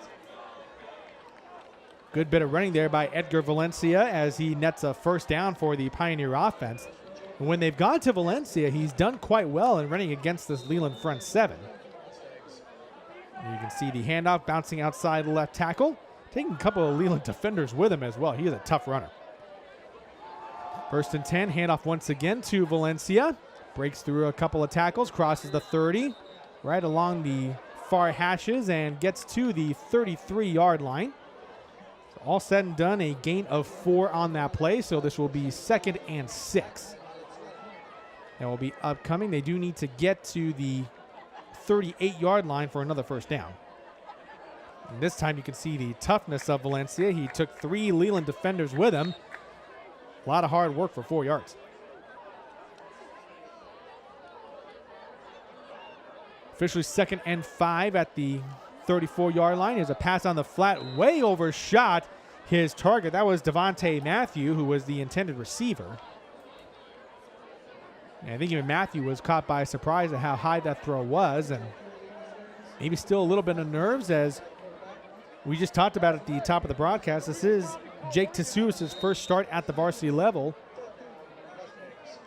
as he was brought up from the Frost soft team. In fact, just to let you know, there's been a bit of a quarterback change, as that is Austin Job who's checked in. So the starting quarterback who injured his shoulder against Gilroy, he is in the game right now. So an interesting development for head coach Eric Perry. He's feeling that Job is healthy enough to see some action here. Here is Job dropping back. Here is the throw and sails way over the head of Matthew. It is incomplete, and this will bring up a 4th down. So it is quite telling that Job's 2 passes that he did throw, I'm pretty sure he was the quarterback that threw the other one, intended for Devontae Matthew, and they both sailed over his head. It definitely raises some concerns about how healthy that shoulder is.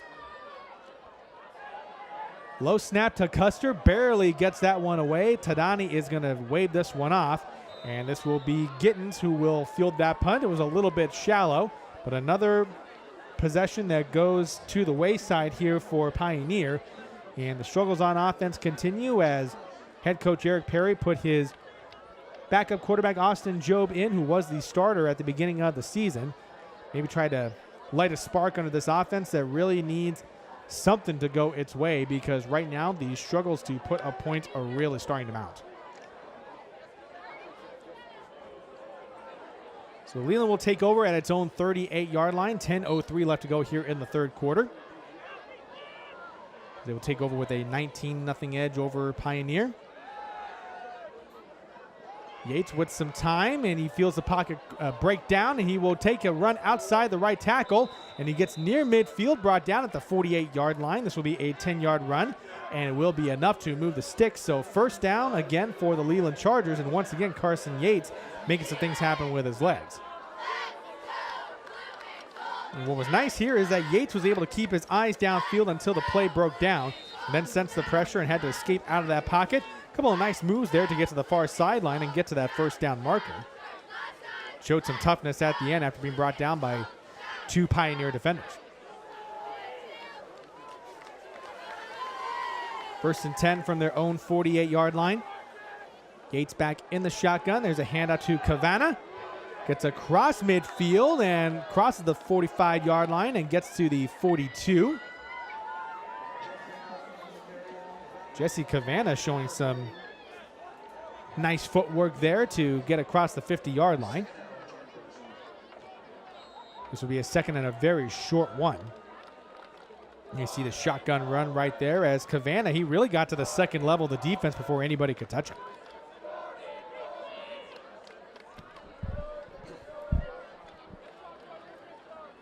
Second and 1 from the Pioneer 42-yard line. A bit of a stacked backfield, which is a little bit of a different wrinkle.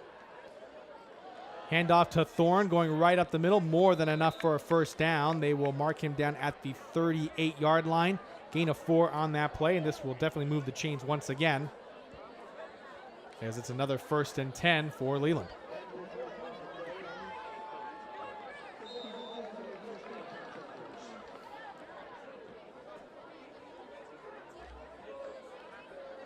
Probably tell Leland being a little bit more methodical with this drive. 8:34 and counting here in this 3rd quarter. Yates with Cavanaugh in the backfield. Cavanaugh will take the handoff once again. Good running as he crosses the 30-yard line, gets to the 27. More than enough there to at least get within spitting distance of that 1st down marker. I'm going to guess it was a gain of 9. So again, another 2nd and very manageable. As you can see, once again, Cavanaugh really slicing his way and really got to the 2nd and 3rd level of that defense before he was even touched. And this offensive line is really starting to assert its dominance here in that line of scrimmage there. Yates with a run up the middle. Gets plenty for the 1st down. And they will move the sticks once again as Leland marches ever closer to that Pioneer red zone. They will mark him down at the 23-yard line of Pioneer.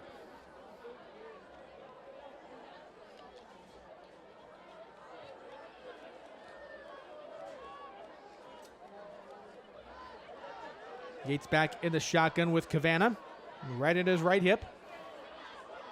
Cavanagh's going to take it once again. He was nearly stopped behind the line of scrimmage, but unfortunately for Pioneer, that was number 58, Miguel Noguez, and he could not get a hold of Cavanaugh as Kind of slipped from his grip just a bit, and Leland is now inside the Pioneer red zone. Gain of 4 on that play.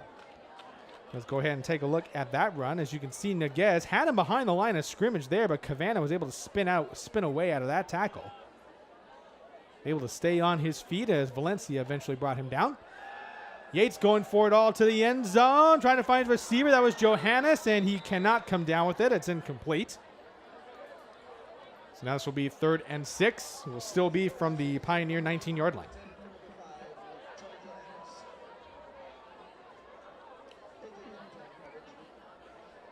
You can see with a quarterback like Carson Yates, it's understandable why you'd want to take some shots into the end zone when you can't. It was a fairly good throw by Yates. He was hit as he released the ball. And Johannes trying to go up the ladder there on Valencia and could not quite come down with it.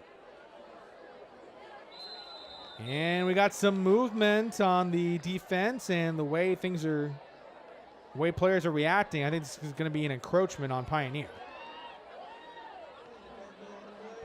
Did see Noguez cross the line of scrimmage there.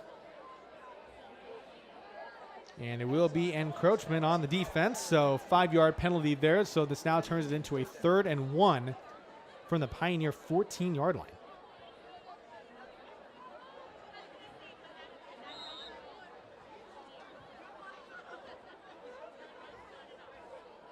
With it being 3rd and 1, Leland's run game has had a lot of success on this drive, so it wouldn't be surprised for them to go back to that well to get another 1st down. We have a different look here in the backfield. Cavanaugh takes the handoff. Goes right into the middle of that defensive line and more than enough for a 1st down. He will mark him at the 10-yard line, and this will move the chains. We now have a 1st and goal to go.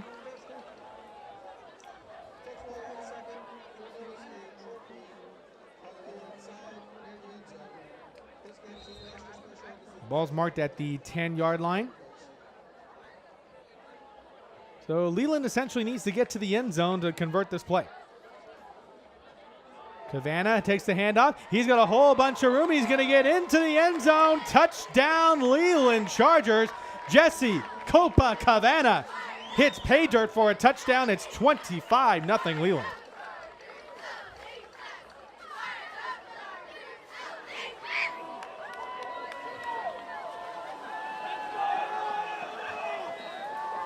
So this now becomes a 4-score game for the Leland Chargers as Carson Yates is lining up for the point after.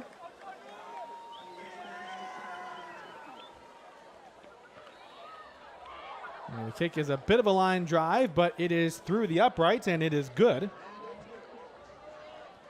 And so with 6:03 remaining, the Leland Chargers now take a 26-0 lead on that crosstown rival, the Pioneer Mustangs. And here you can see once again on that shotgun run, Jesse Cavanaugh slicing right through as he did for pretty much the majority of that drive.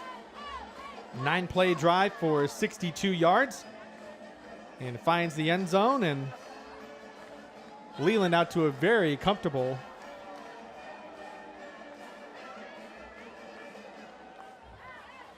lead here. Looks to be 25-0 here. I thought the extra point was good.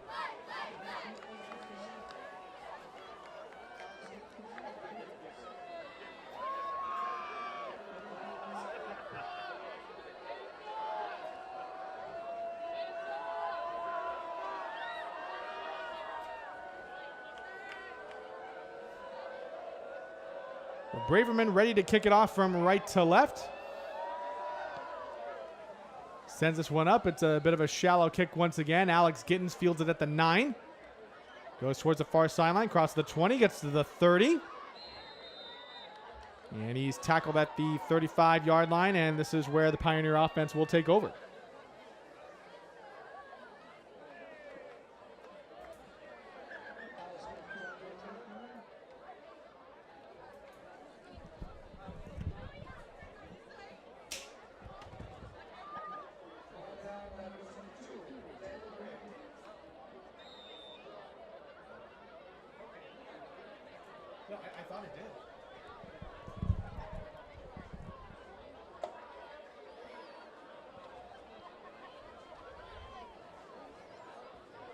Pioneer will take over their own 35-yard line, 1st and 10. Job with the throw way over his intended receiver.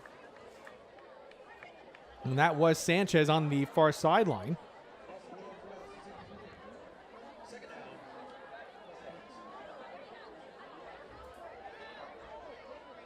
So an incomplete pass for Job, who just checked in during that last possession, as Pioneer is really trying to pull out all the stops to get back into this one. The 26-0 advantage for Leland. 2nd and 10, the handoff up the middle. Gets to the 40-yard line, and that was a handoff to Hugo Lopez. 5-yard gain on that play makes it 2nd and 5. As you can see, Lopez taking the handoff right up the middle.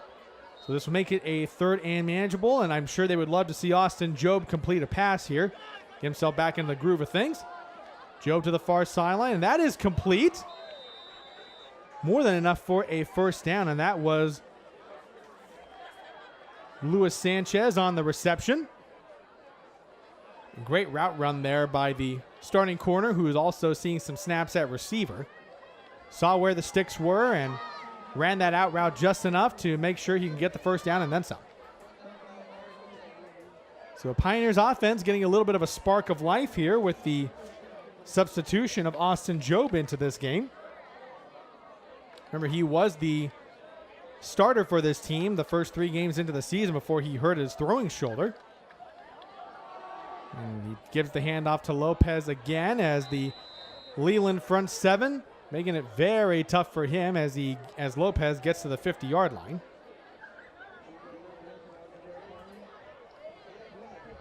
So this will be a 2nd and 6 coming up for the Mustangs.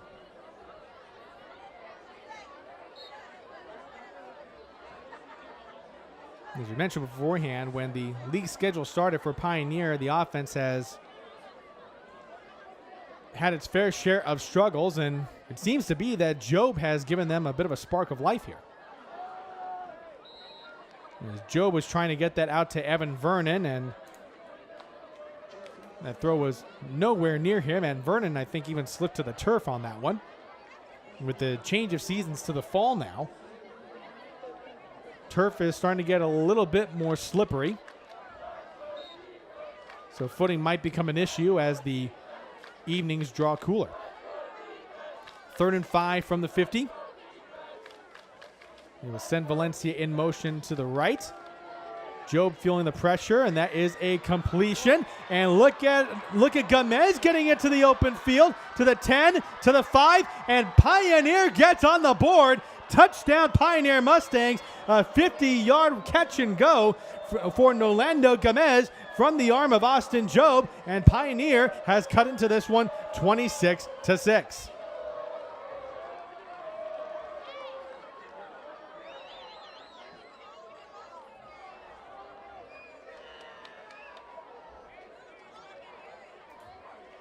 You probably hear the chants of scoreboard going up from the Leland faithful as Pioneer finally had something to cheer about. As Jared Kennedy will line up for this extra point. He is 6 of 7 on extra points for the season. And this kick is blocked. It is not going to go anywhere near the goalpost. It is no good. But finally, a sigh of relief from the Pioneer faithful as the donut on the scoreboard finally goes away. 4:07 left to go in the 3rd quarter, however, and Leland still holds a 26-6 lead in the 2018 edition of the Battle of the Den.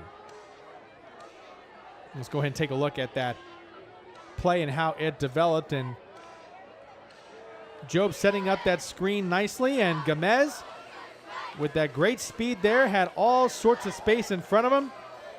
As you can see, Tadani was trying to go for the strip instead of the tackle, and probably make the case that had he just lined up and went for the tackle, that would not have gone for a touchdown. But Gomez takes full advantage of that one. His 2nd touchdown catch of the season. And it looks to be that Pioneer, their offense has a little bit of a sign of life now with Austin Job back in at quarterback.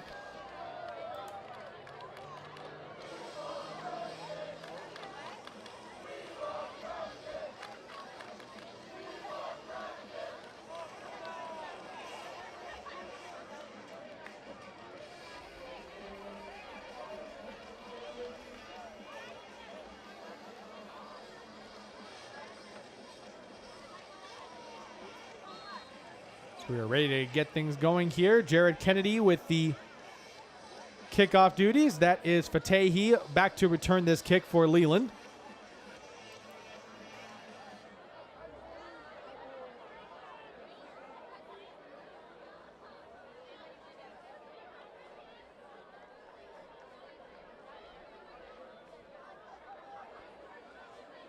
Kennedy comes up to the ball and sends this one away. It's a low line drive kick. It's going to go right past Fatehi. He's going to field it at the 4-yard line, and he's going to bring this upfield. Fatehi cuts back, runs into his own guy, and doesn't even get to the 20-yard line. And I'm not sure how close that ball was to the far sideline, but maybe if Fatehi had let that roll out of bounds, it may have been a little bit more advantageous. But Leland will take over deep in its own territory with 4 minutes remaining here in this third quarter. They are still very much in control of this one. 26-6 lead here in this third quarter.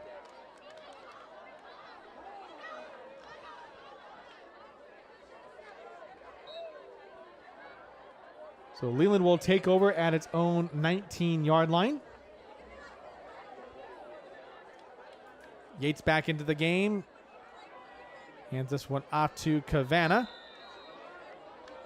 Tries to take it outside right tackle and gained 2 yards on that play, so this will set up a 2nd and 8.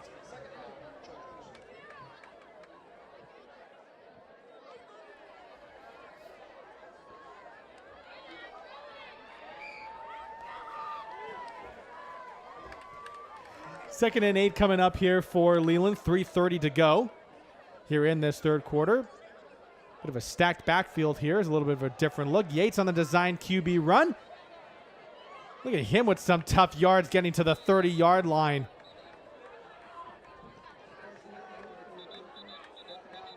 Looks to be more than enough for a first down, but we'll wait to see what the official ruling is.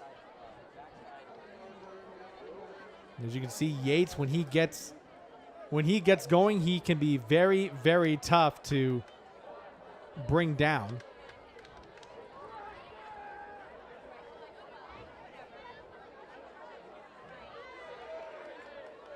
And the ball's being backed up, so we do have a penalty against Leland. It's a block in the back, so that nice run by Yates goes all for naught, unfortunately. So the ball will be placed at the spot of the foul. It looks to be Leland's own 17-yard line. They need to get to the 30, so this will be 2nd and 13 coming up. Yates with the snap. And it was a bit of a gadget play there as Tadani was trying to find Yates on that gadget play there, but Yates was not able to bring that one in. And so that incompletion will make it 3rd and 13. And see, Leland is digging into the deeper recesses of its playbook.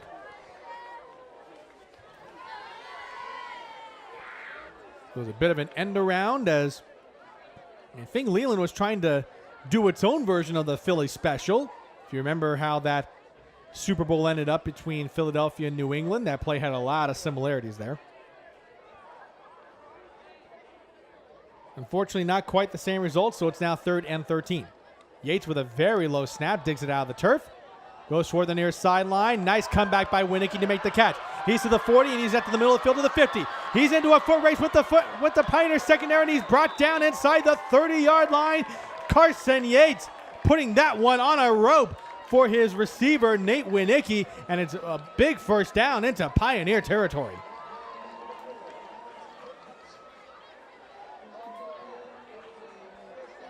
What a throw by Yates as they will spot the ball at the Pioneer 28-yard line.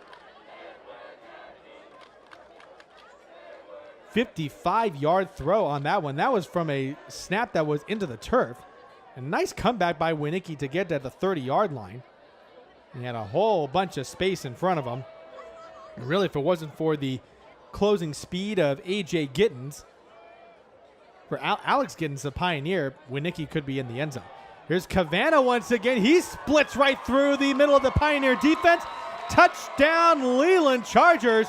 Once again, it is the tailback, Jesse Cole. Cavanaugh, 28-yard touchdown run, and Leland responds, and they now have a 32-6 lead.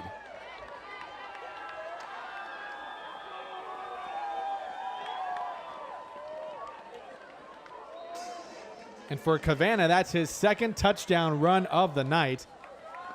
And you can really see the Leland offensive line is winning the battle up front, because Cavanaugh on a lot of these runs, he's not touched until he gets to the secondary. Here is the snap for the extra point. Yates boots this one up. It is through, and it is good. So with 2:06 left to go, Leland responds in kind.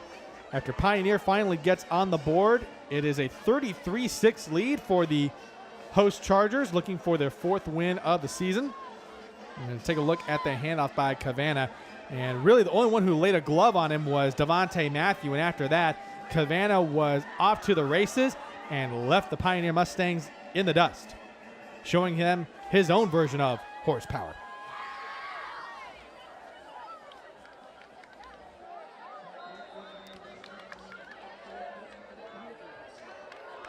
Braverman ready to send this one away. The Gittins twins are back to receive this kick for the Mustangs.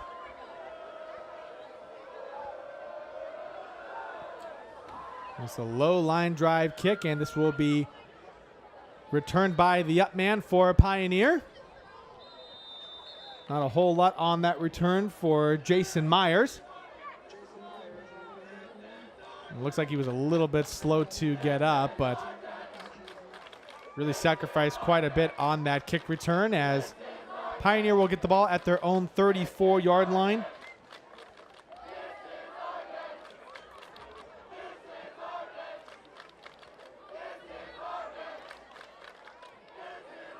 And a lot of noise being made by the Leland student section, and really have had a lot to be excited about tonight, and for very good reason. It was the Carson Yates show in the first half, and then Jesse Cavanaugh has taken over the headlines here in the second half. 1st and 10. Here is Joe back in at quarterback. And taking the handoff to Valencia, and look at him go across the 50. Edgar Valencia trying to get it into second gear. He is dragged down inside the Leland red zone, but Edgar Valencia responding with a big play of his own, and that's exactly what the Pioneer offense needed, and they need a quick score in the absolute worst way, and they are inside the Leland red zone.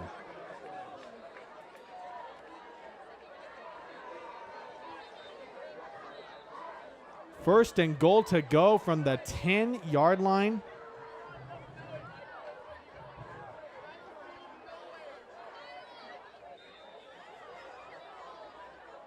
About a 46-yard scamper to get things going for Valencia.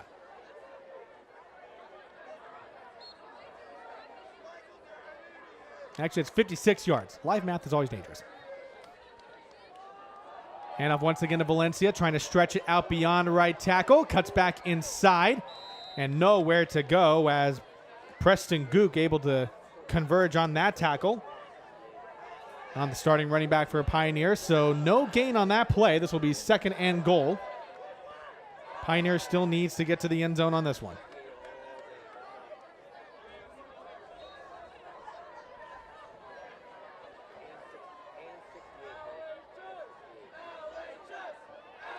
Joe back in at shotgun, sending his receiver in motion. Here's a handoff to Valencia, going right up the middle, and he goes into the end zone. Touchdown, Pioneer Mustangs. 10-yard touchdown run by Edgar Valencia, and Pioneer gets a response. They now trail 33-12.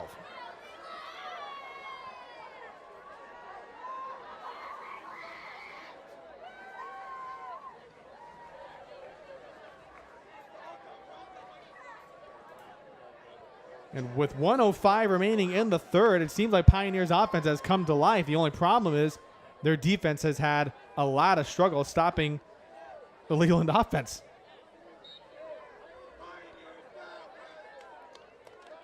Kennedy back in to try his hand at the extra point again. Job is the holder, takes the snap. Kick is on the way, much cleaner this time, and it is through the uprights and good. So with 1:05 remaining, you can probably hear the Leland student body chanting scoreboard, and for good reason. They still are very much in control here, a 33-13 lead with 1:05 to go. And give us a chance to take a look at that touchdown run by Valencia. He was able to slice right through the front seven of that Leland defense. Really, the only guy who laid a hand on him was Mateo Peretti from the cornerback position. The Pioneer really starting to find some giddy up in their offense now.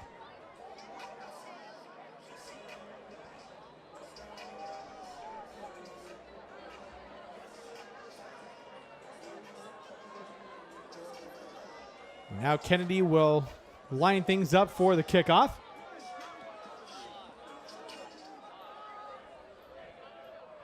We'll see if Pioneer tries any special teams tricks like Leland pulled on them in the first half.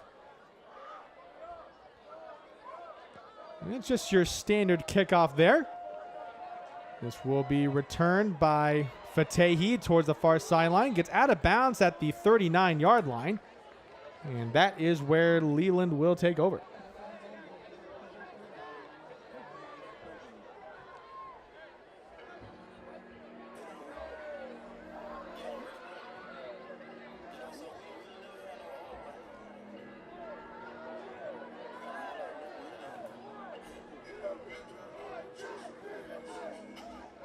So it'll actually be at Leland's own 36. It's where they're going to start. 1 minute remaining here in the third. Yates back into the shotgun. They're bringing more friends for him in the backfield. Here is a design QB run. And really nowhere to go for him as Kennedy led the charge on that tackle. Ended up losing 2 yards on that play, so this will be 2nd and 12.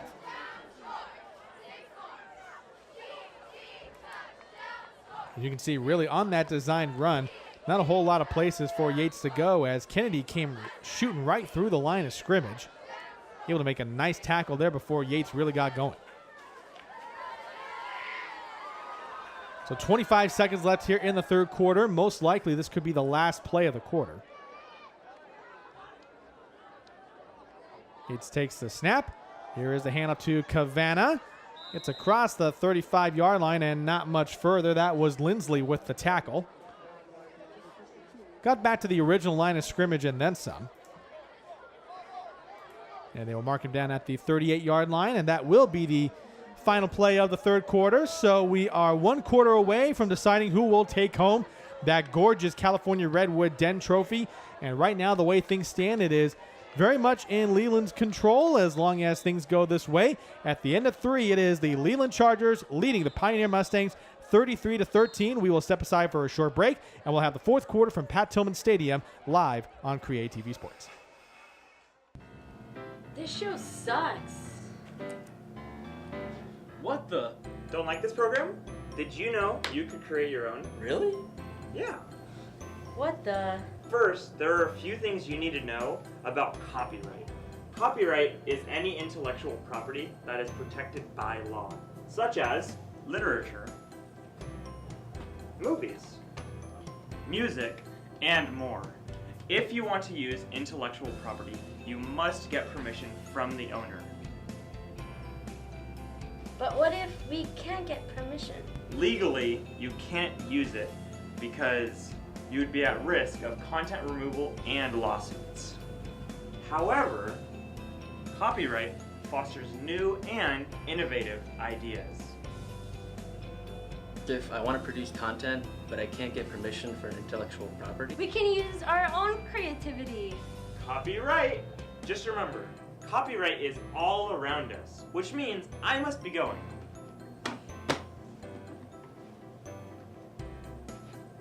Cool. Now I want to make my own video.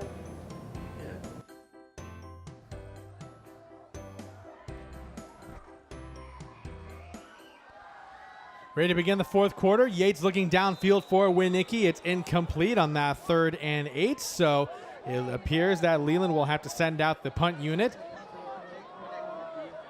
Bit of an odd way to start that fourth quarter from a 3rd and 8, and I'm sure Carson Yates would have loved to have that pass completed instead, but They will leave him out there so he can send this one away for a punt. Dat Nguyen is back for Pioneer to return this punt. And Yates is standing way far back behind the snapper, so initial sense is that there won't be much in the way of trickery on special teams, but sometimes you just never know.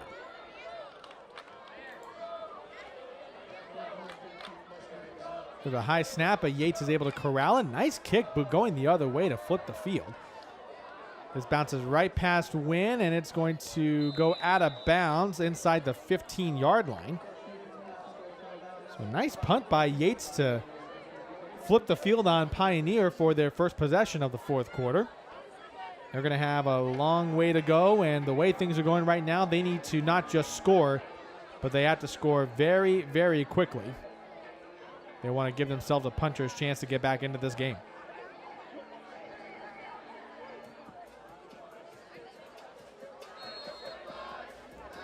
So Pioneer will take over at their own 13-yard line.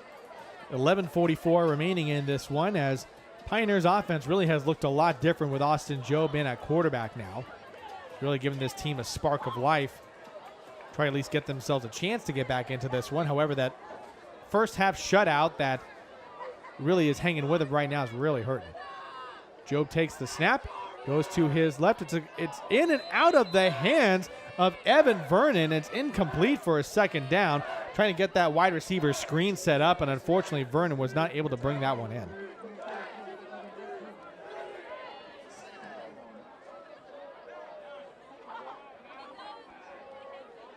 So this will now be 2nd and 10 from their own 13-yard line.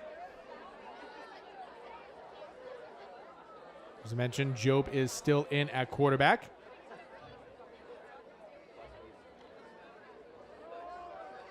Sends a man in motion. And the handoff went right to Hugo Lopez, and looked to have lost a yard on that one, if nothing else. So with that loss of one, it will be 3rd and 11. Still a ways to go for Pioneer as they are on their own 13-yard line. You have to really give a lot of credit to this Leland front seven. They've made it a very, very difficult for Pioneer to really get anything consistent. Jobe will drop back on this 3rd down, feels the pressure. He has to escape the pocket and has to slide as he just gets past the 15-yard line, nowhere close to a 1st down. And the struggles for the Mustang offense continue as the punt team will take the field.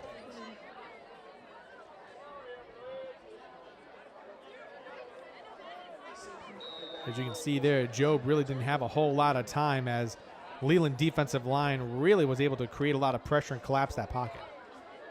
Custer with the punt. It was very nearly blocked. As Tadani will wave this one off. This is going to take a friendly Pioneer bounce as they need all the extra yards they can get, but still very good field position for Leland's offense to take over. 10:24 remaining in this one as Leland's offense will take over at their own 42-yard line.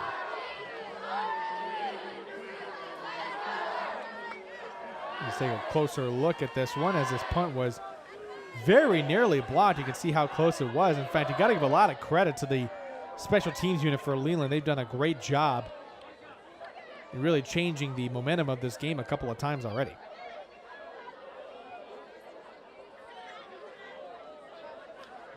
Leland's offense now back onto the field. A couple of different exotic formations here that Leland is roping out. Here is Cavanaugh taking the handoff across the 45, taking a lot of Pioneer defenders with him, and Jesse Cavanaugh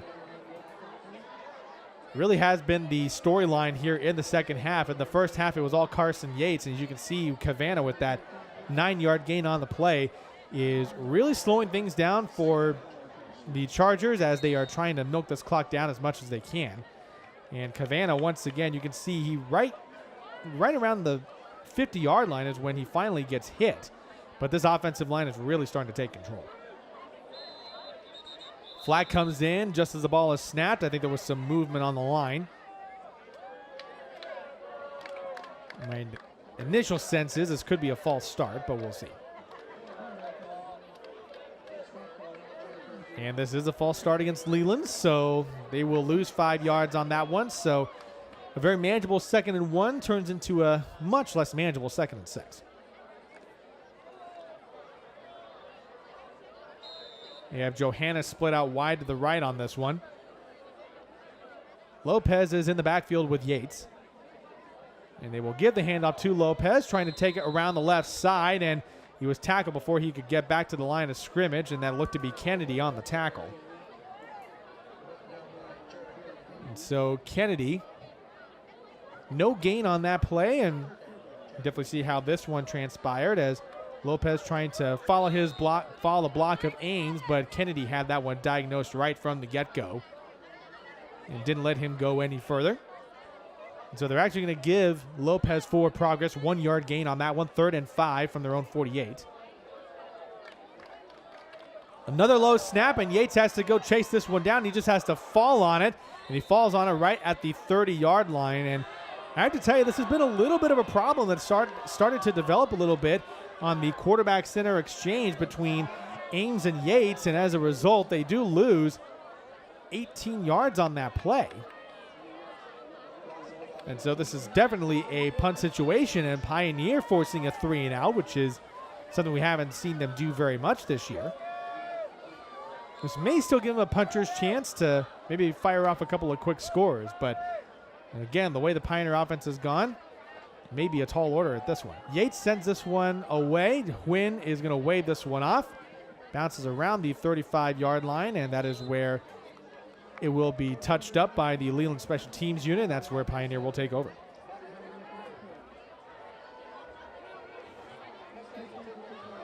So we'll be marked at their own 35, 8:13 left to go in this one. And really, sounds simple, but it probably isn't going to be. In 8:13, 8 minutes, 13 seconds. In order for Pioneer to get back into this one, they basically need 3 touchdowns and 3 extra points. Can they do it in 8:13? Well, we're about to find out.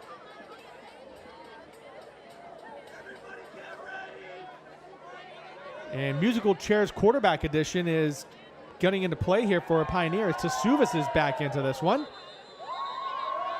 as the handoff to Valencia goes absolutely nowhere. As you can see, Parker Peterson clapping his hands in celebration as the defensive line continuing to make life miserable here, as you can really tell Leland has been winning the battle at the line of scrimmage, both on offense and defense. No gain officially on that play for Valencia. 2nd and 10 now for Pioneer. Tasuvas is back in at shotgun. Looks to his right, and it's a incompletion to Dat Huynh. I think he tried to take off with the ball before he had it securely in his hands. And you can tell he was frustrated with himself on that one, and can't really say I'll blame him for that.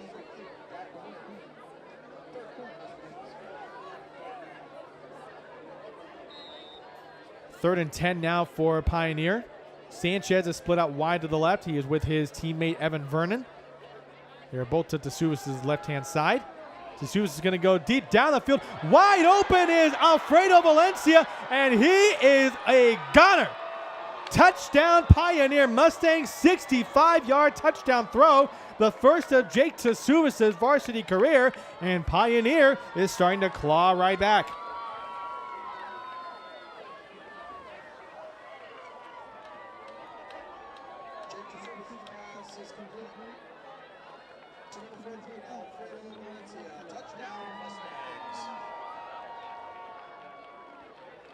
So Pioneer has clawed back in. 33-19 is the score now, with the extra point coming up by Kennedy.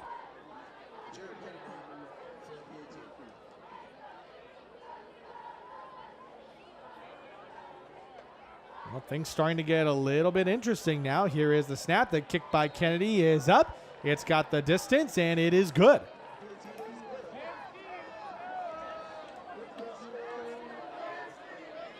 .7:25 left to go, and all of a sudden, it's getting a little bit interesting here with Leland leading 33-20. And while we have a moment, we'd like to thank our generous sponsor at San Jose Council member Johnny Camus, who represents District 10. for the city of San Jose. And as I mentioned earlier, that's the same district that is home to both of these high schools. So a big thank you to Councilmember Camus for helping make this presentation of CreaTV Sports possible.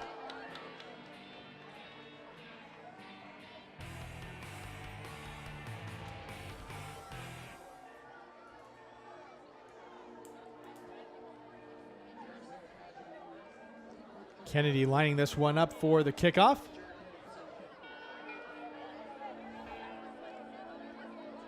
And Fatehi is back to return for Leland.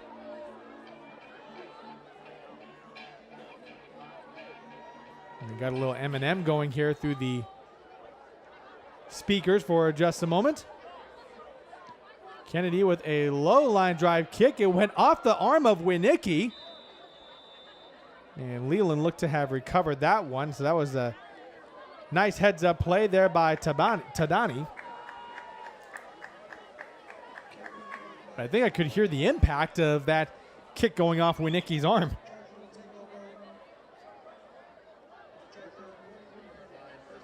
And so Leland will take over at their own 41-yard line. 7:18 left to go in this one.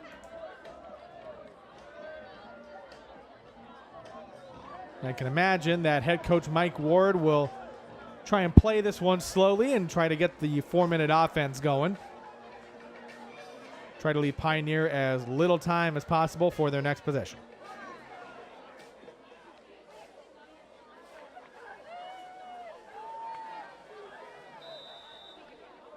Yates is in the backfield with Lopez. Johannes is split out wide to the right.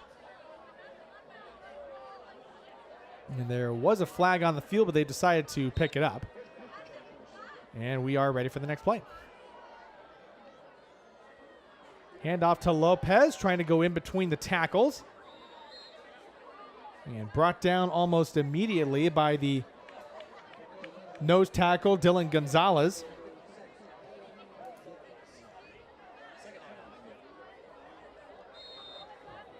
Got to the 45-yard line, so we'll call that a gain of 3.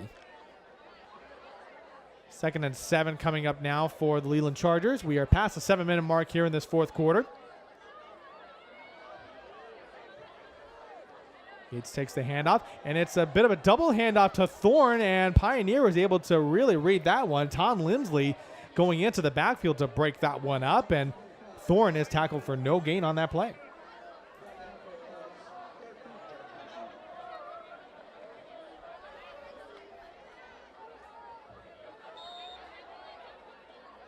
We'll officially mark it a loss of 1 there, so 3rd and 8 coming up for Leland.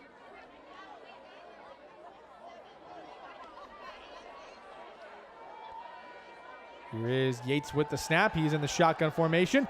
Going deep for Johannes. He goes up and cannot come down with it. A.J. Giddens on the coverage there, going with Johannes step for step, and wouldn't you know it, Pioneer has forced a second consecutive 3-and-out.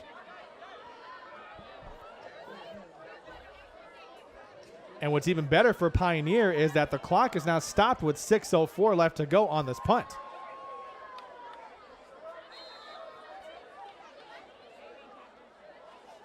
So Yates back to punt. Wynn is back to receive. Nice punt here by Yates. Wynn is situated under this one, fields it at the 15-yard line, and he's got a little bit of room to work with. Wynn with the stiff arm, and he's going to be across the 30-yard line. He is tackled at the 33, and that is where Pioneer takes over. With 5:48 remaining in this one, if Pioneer can get a quick score, they will definitely give themselves a puncher's chance.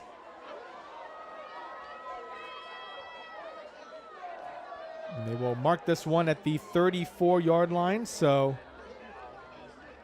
bit of a ways to go for this Pioneer offense, but definitely not impossible.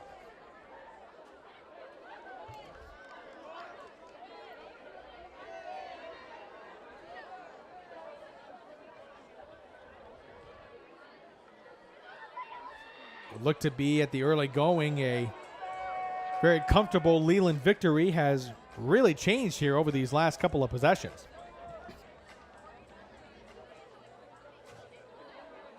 And Tasuvis is now back in at quarterback for Pioneer.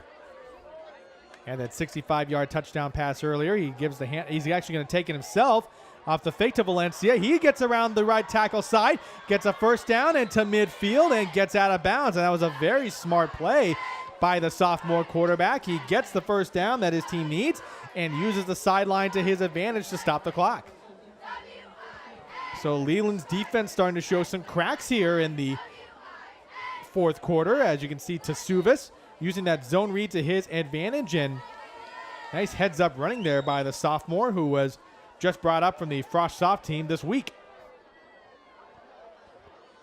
Tasuvis takes the snap, and it's a completion to Win across the 45, getting almost to the 40-yard line and is tackled out of bounds. But even though he did not get the first down, Win made the right call in getting out of bounds when he was tackled.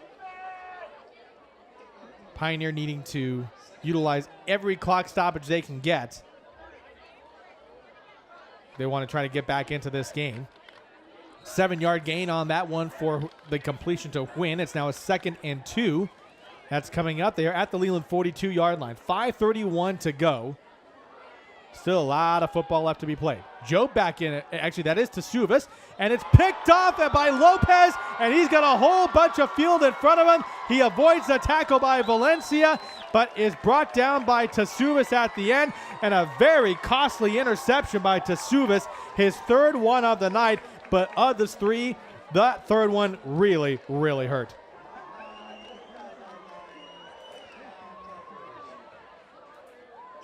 Kekoa Lopez jumped that route and just timed it beautifully. And he was able to take it down the field. Let's go ahead and watch how that play broke down. As Tasuvis takes the snap, he had his eyes right there on his receiver towards the far sideline, and Lopez just read his eyes all the way and jumped that route. Beautifully timed by Kekoa Lopez. Leland taking over at the Pioneer 28. Lopez takes the handoff. He's into the open field. He could get to the end zone, and he does. Touchdown, Leland Chargers. So Kekoa Lopez not only gets the interception, but he finishes the job with a 28-yard touchdown run. 39-20 Leland.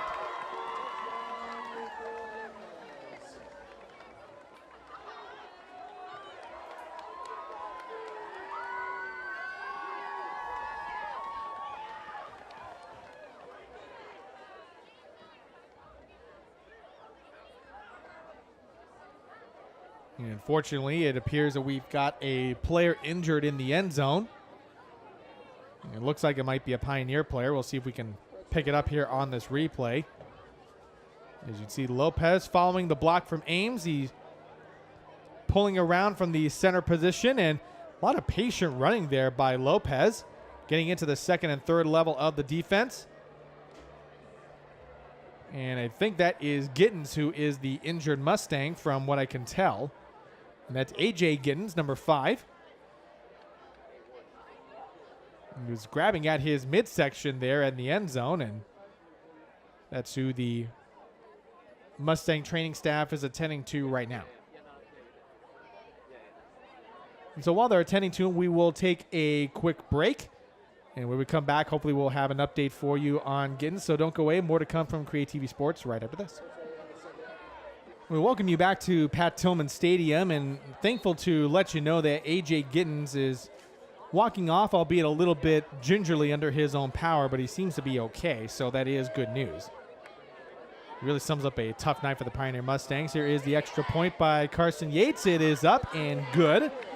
And a one-play drive that went for 28 yards is capped off by Kekoa Lopez, who had the interception to get all that set up.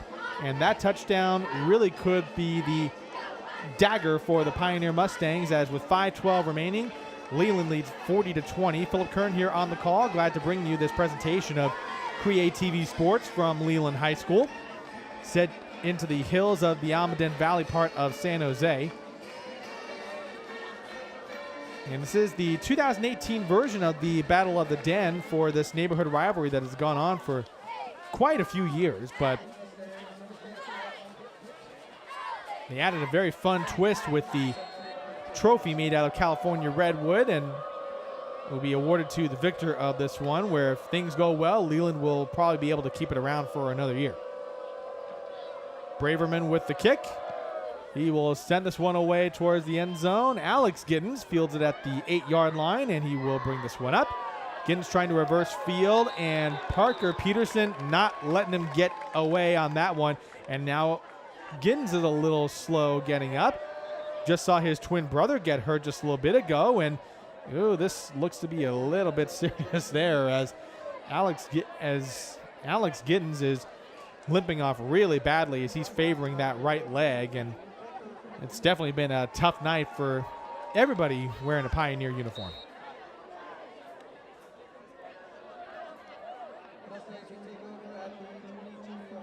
And so Alex Giddens will head over to the trainer's table to get looked at.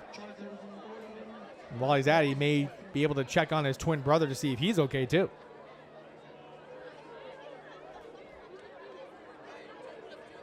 So 5:05 remaining. Pioneer starting at their own 21-yard line. Here's the handoff to Valencia, trying to stretch it out to the right side. He cuts back in. He's sensing some open field as he crosses the 25. Look at Edgar Valencia go, and he's going to hit the overdrive gear, and he is off to the races. He's out to the 40, the 30, and he's going to be dragged out of bounds by Tadani, a potentially touchdown-saving tackle. But Edgar Valencia just would not go down. He finds some extra yardage, and he gets right into the Leland end zone. A big run for Edgar Valencia as he gets into the Leland 19-yard line. Let's see how this worked out as Valencia tried to stretch it to the right side.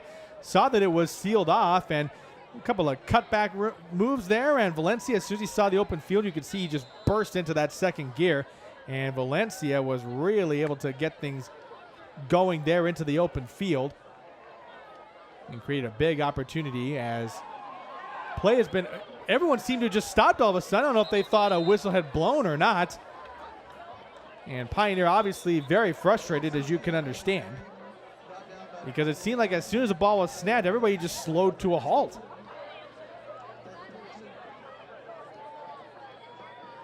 It's almost like someone went to the matrix control and just hit the slow-mo button on everybody. That was just very strange.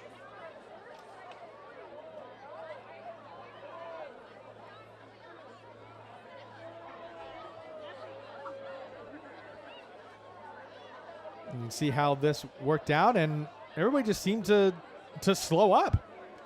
It was just, I don't think I've ever really seen that before. And you can see Leland coach Mike Ward putting his hands up going, hey, what was that?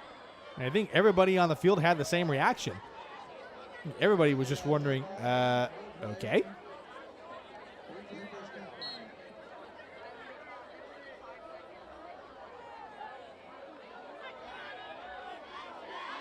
Well, after that fun sequence, it's still 1st and 10.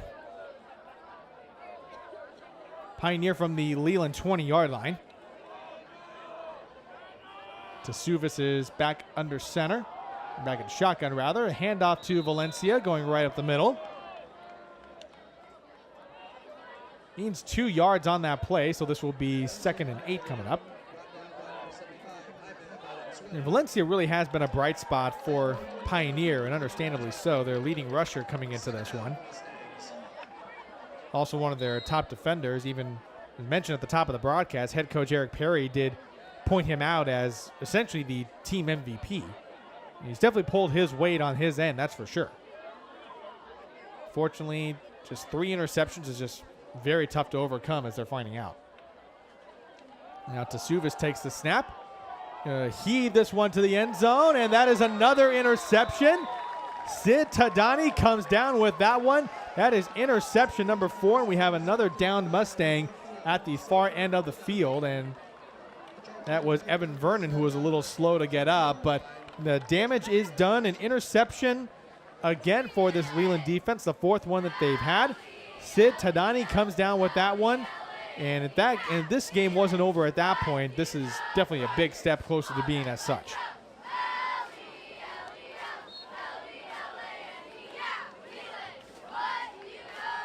However, Leland will start at their own 5-yard line, so a lot of ground to cover in the next few minutes.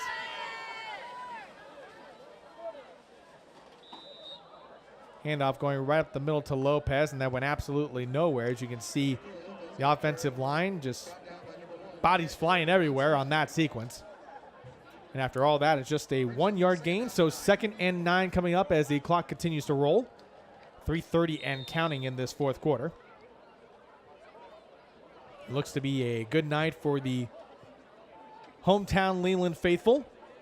They saw a fine performance from their quarterback Carson Yates and their starting tailback Jesse Cavanaugh. Here is Kakoa Lopez around the left side, and he's got some space to work with across the 35.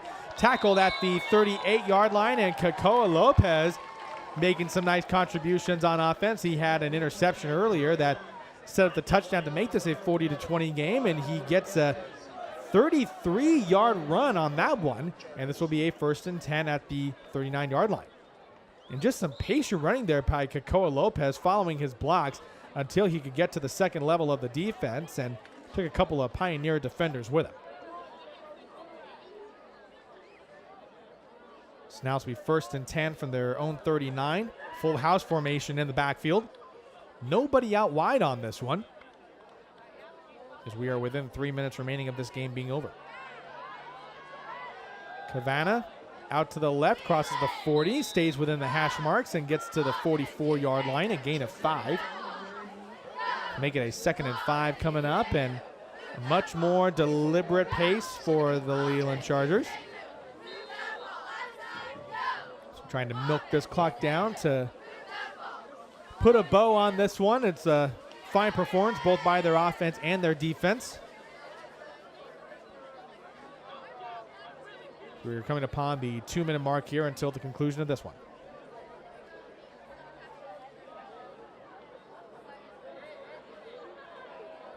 Yates now under center.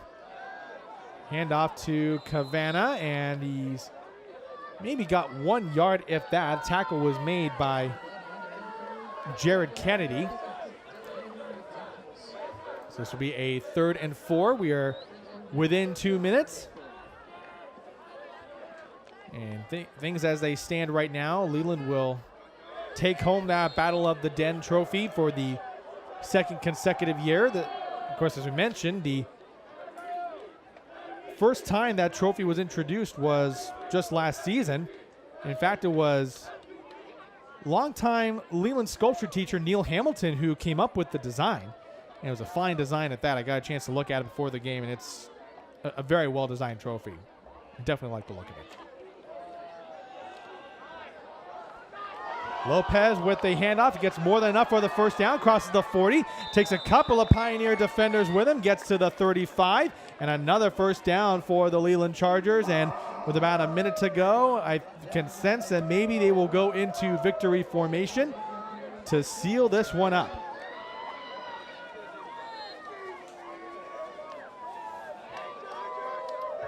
And with this one, Leland will go to 3-3 overall. They will improve to 2-1 in league play. Pioneer then will fall to 3-3, 0-3 in league play, still on the hunt for their 1st league win. This one will definitely leave a sour taste in Pioneer's mouth, to say the least. As Yates will back this one up, he will take a knee. And probably do that one more time, and that will be the end of it.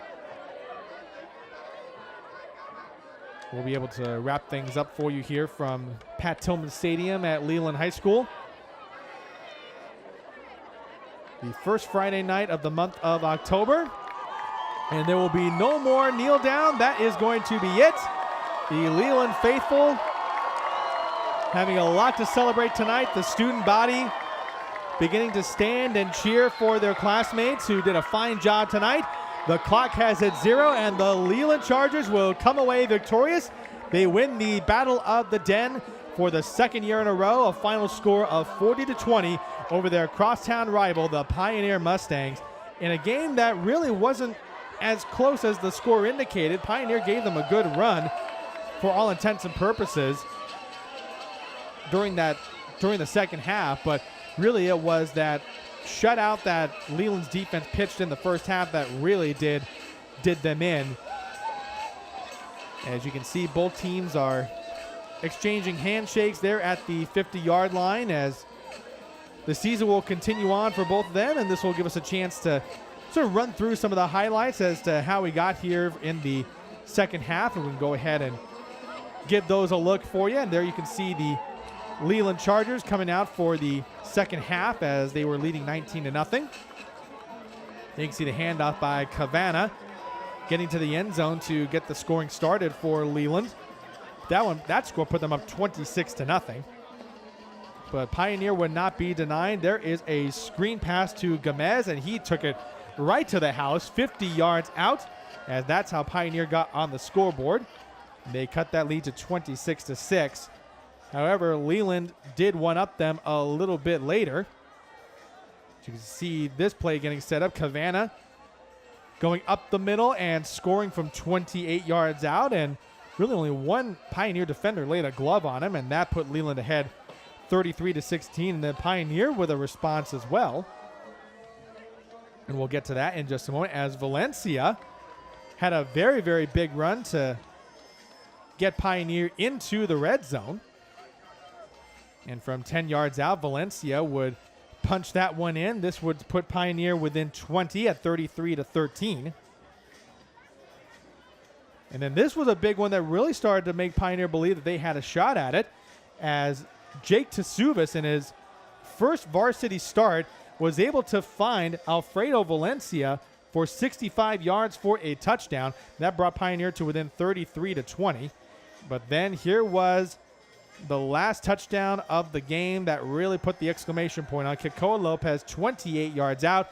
That whole drive was set up by an interception.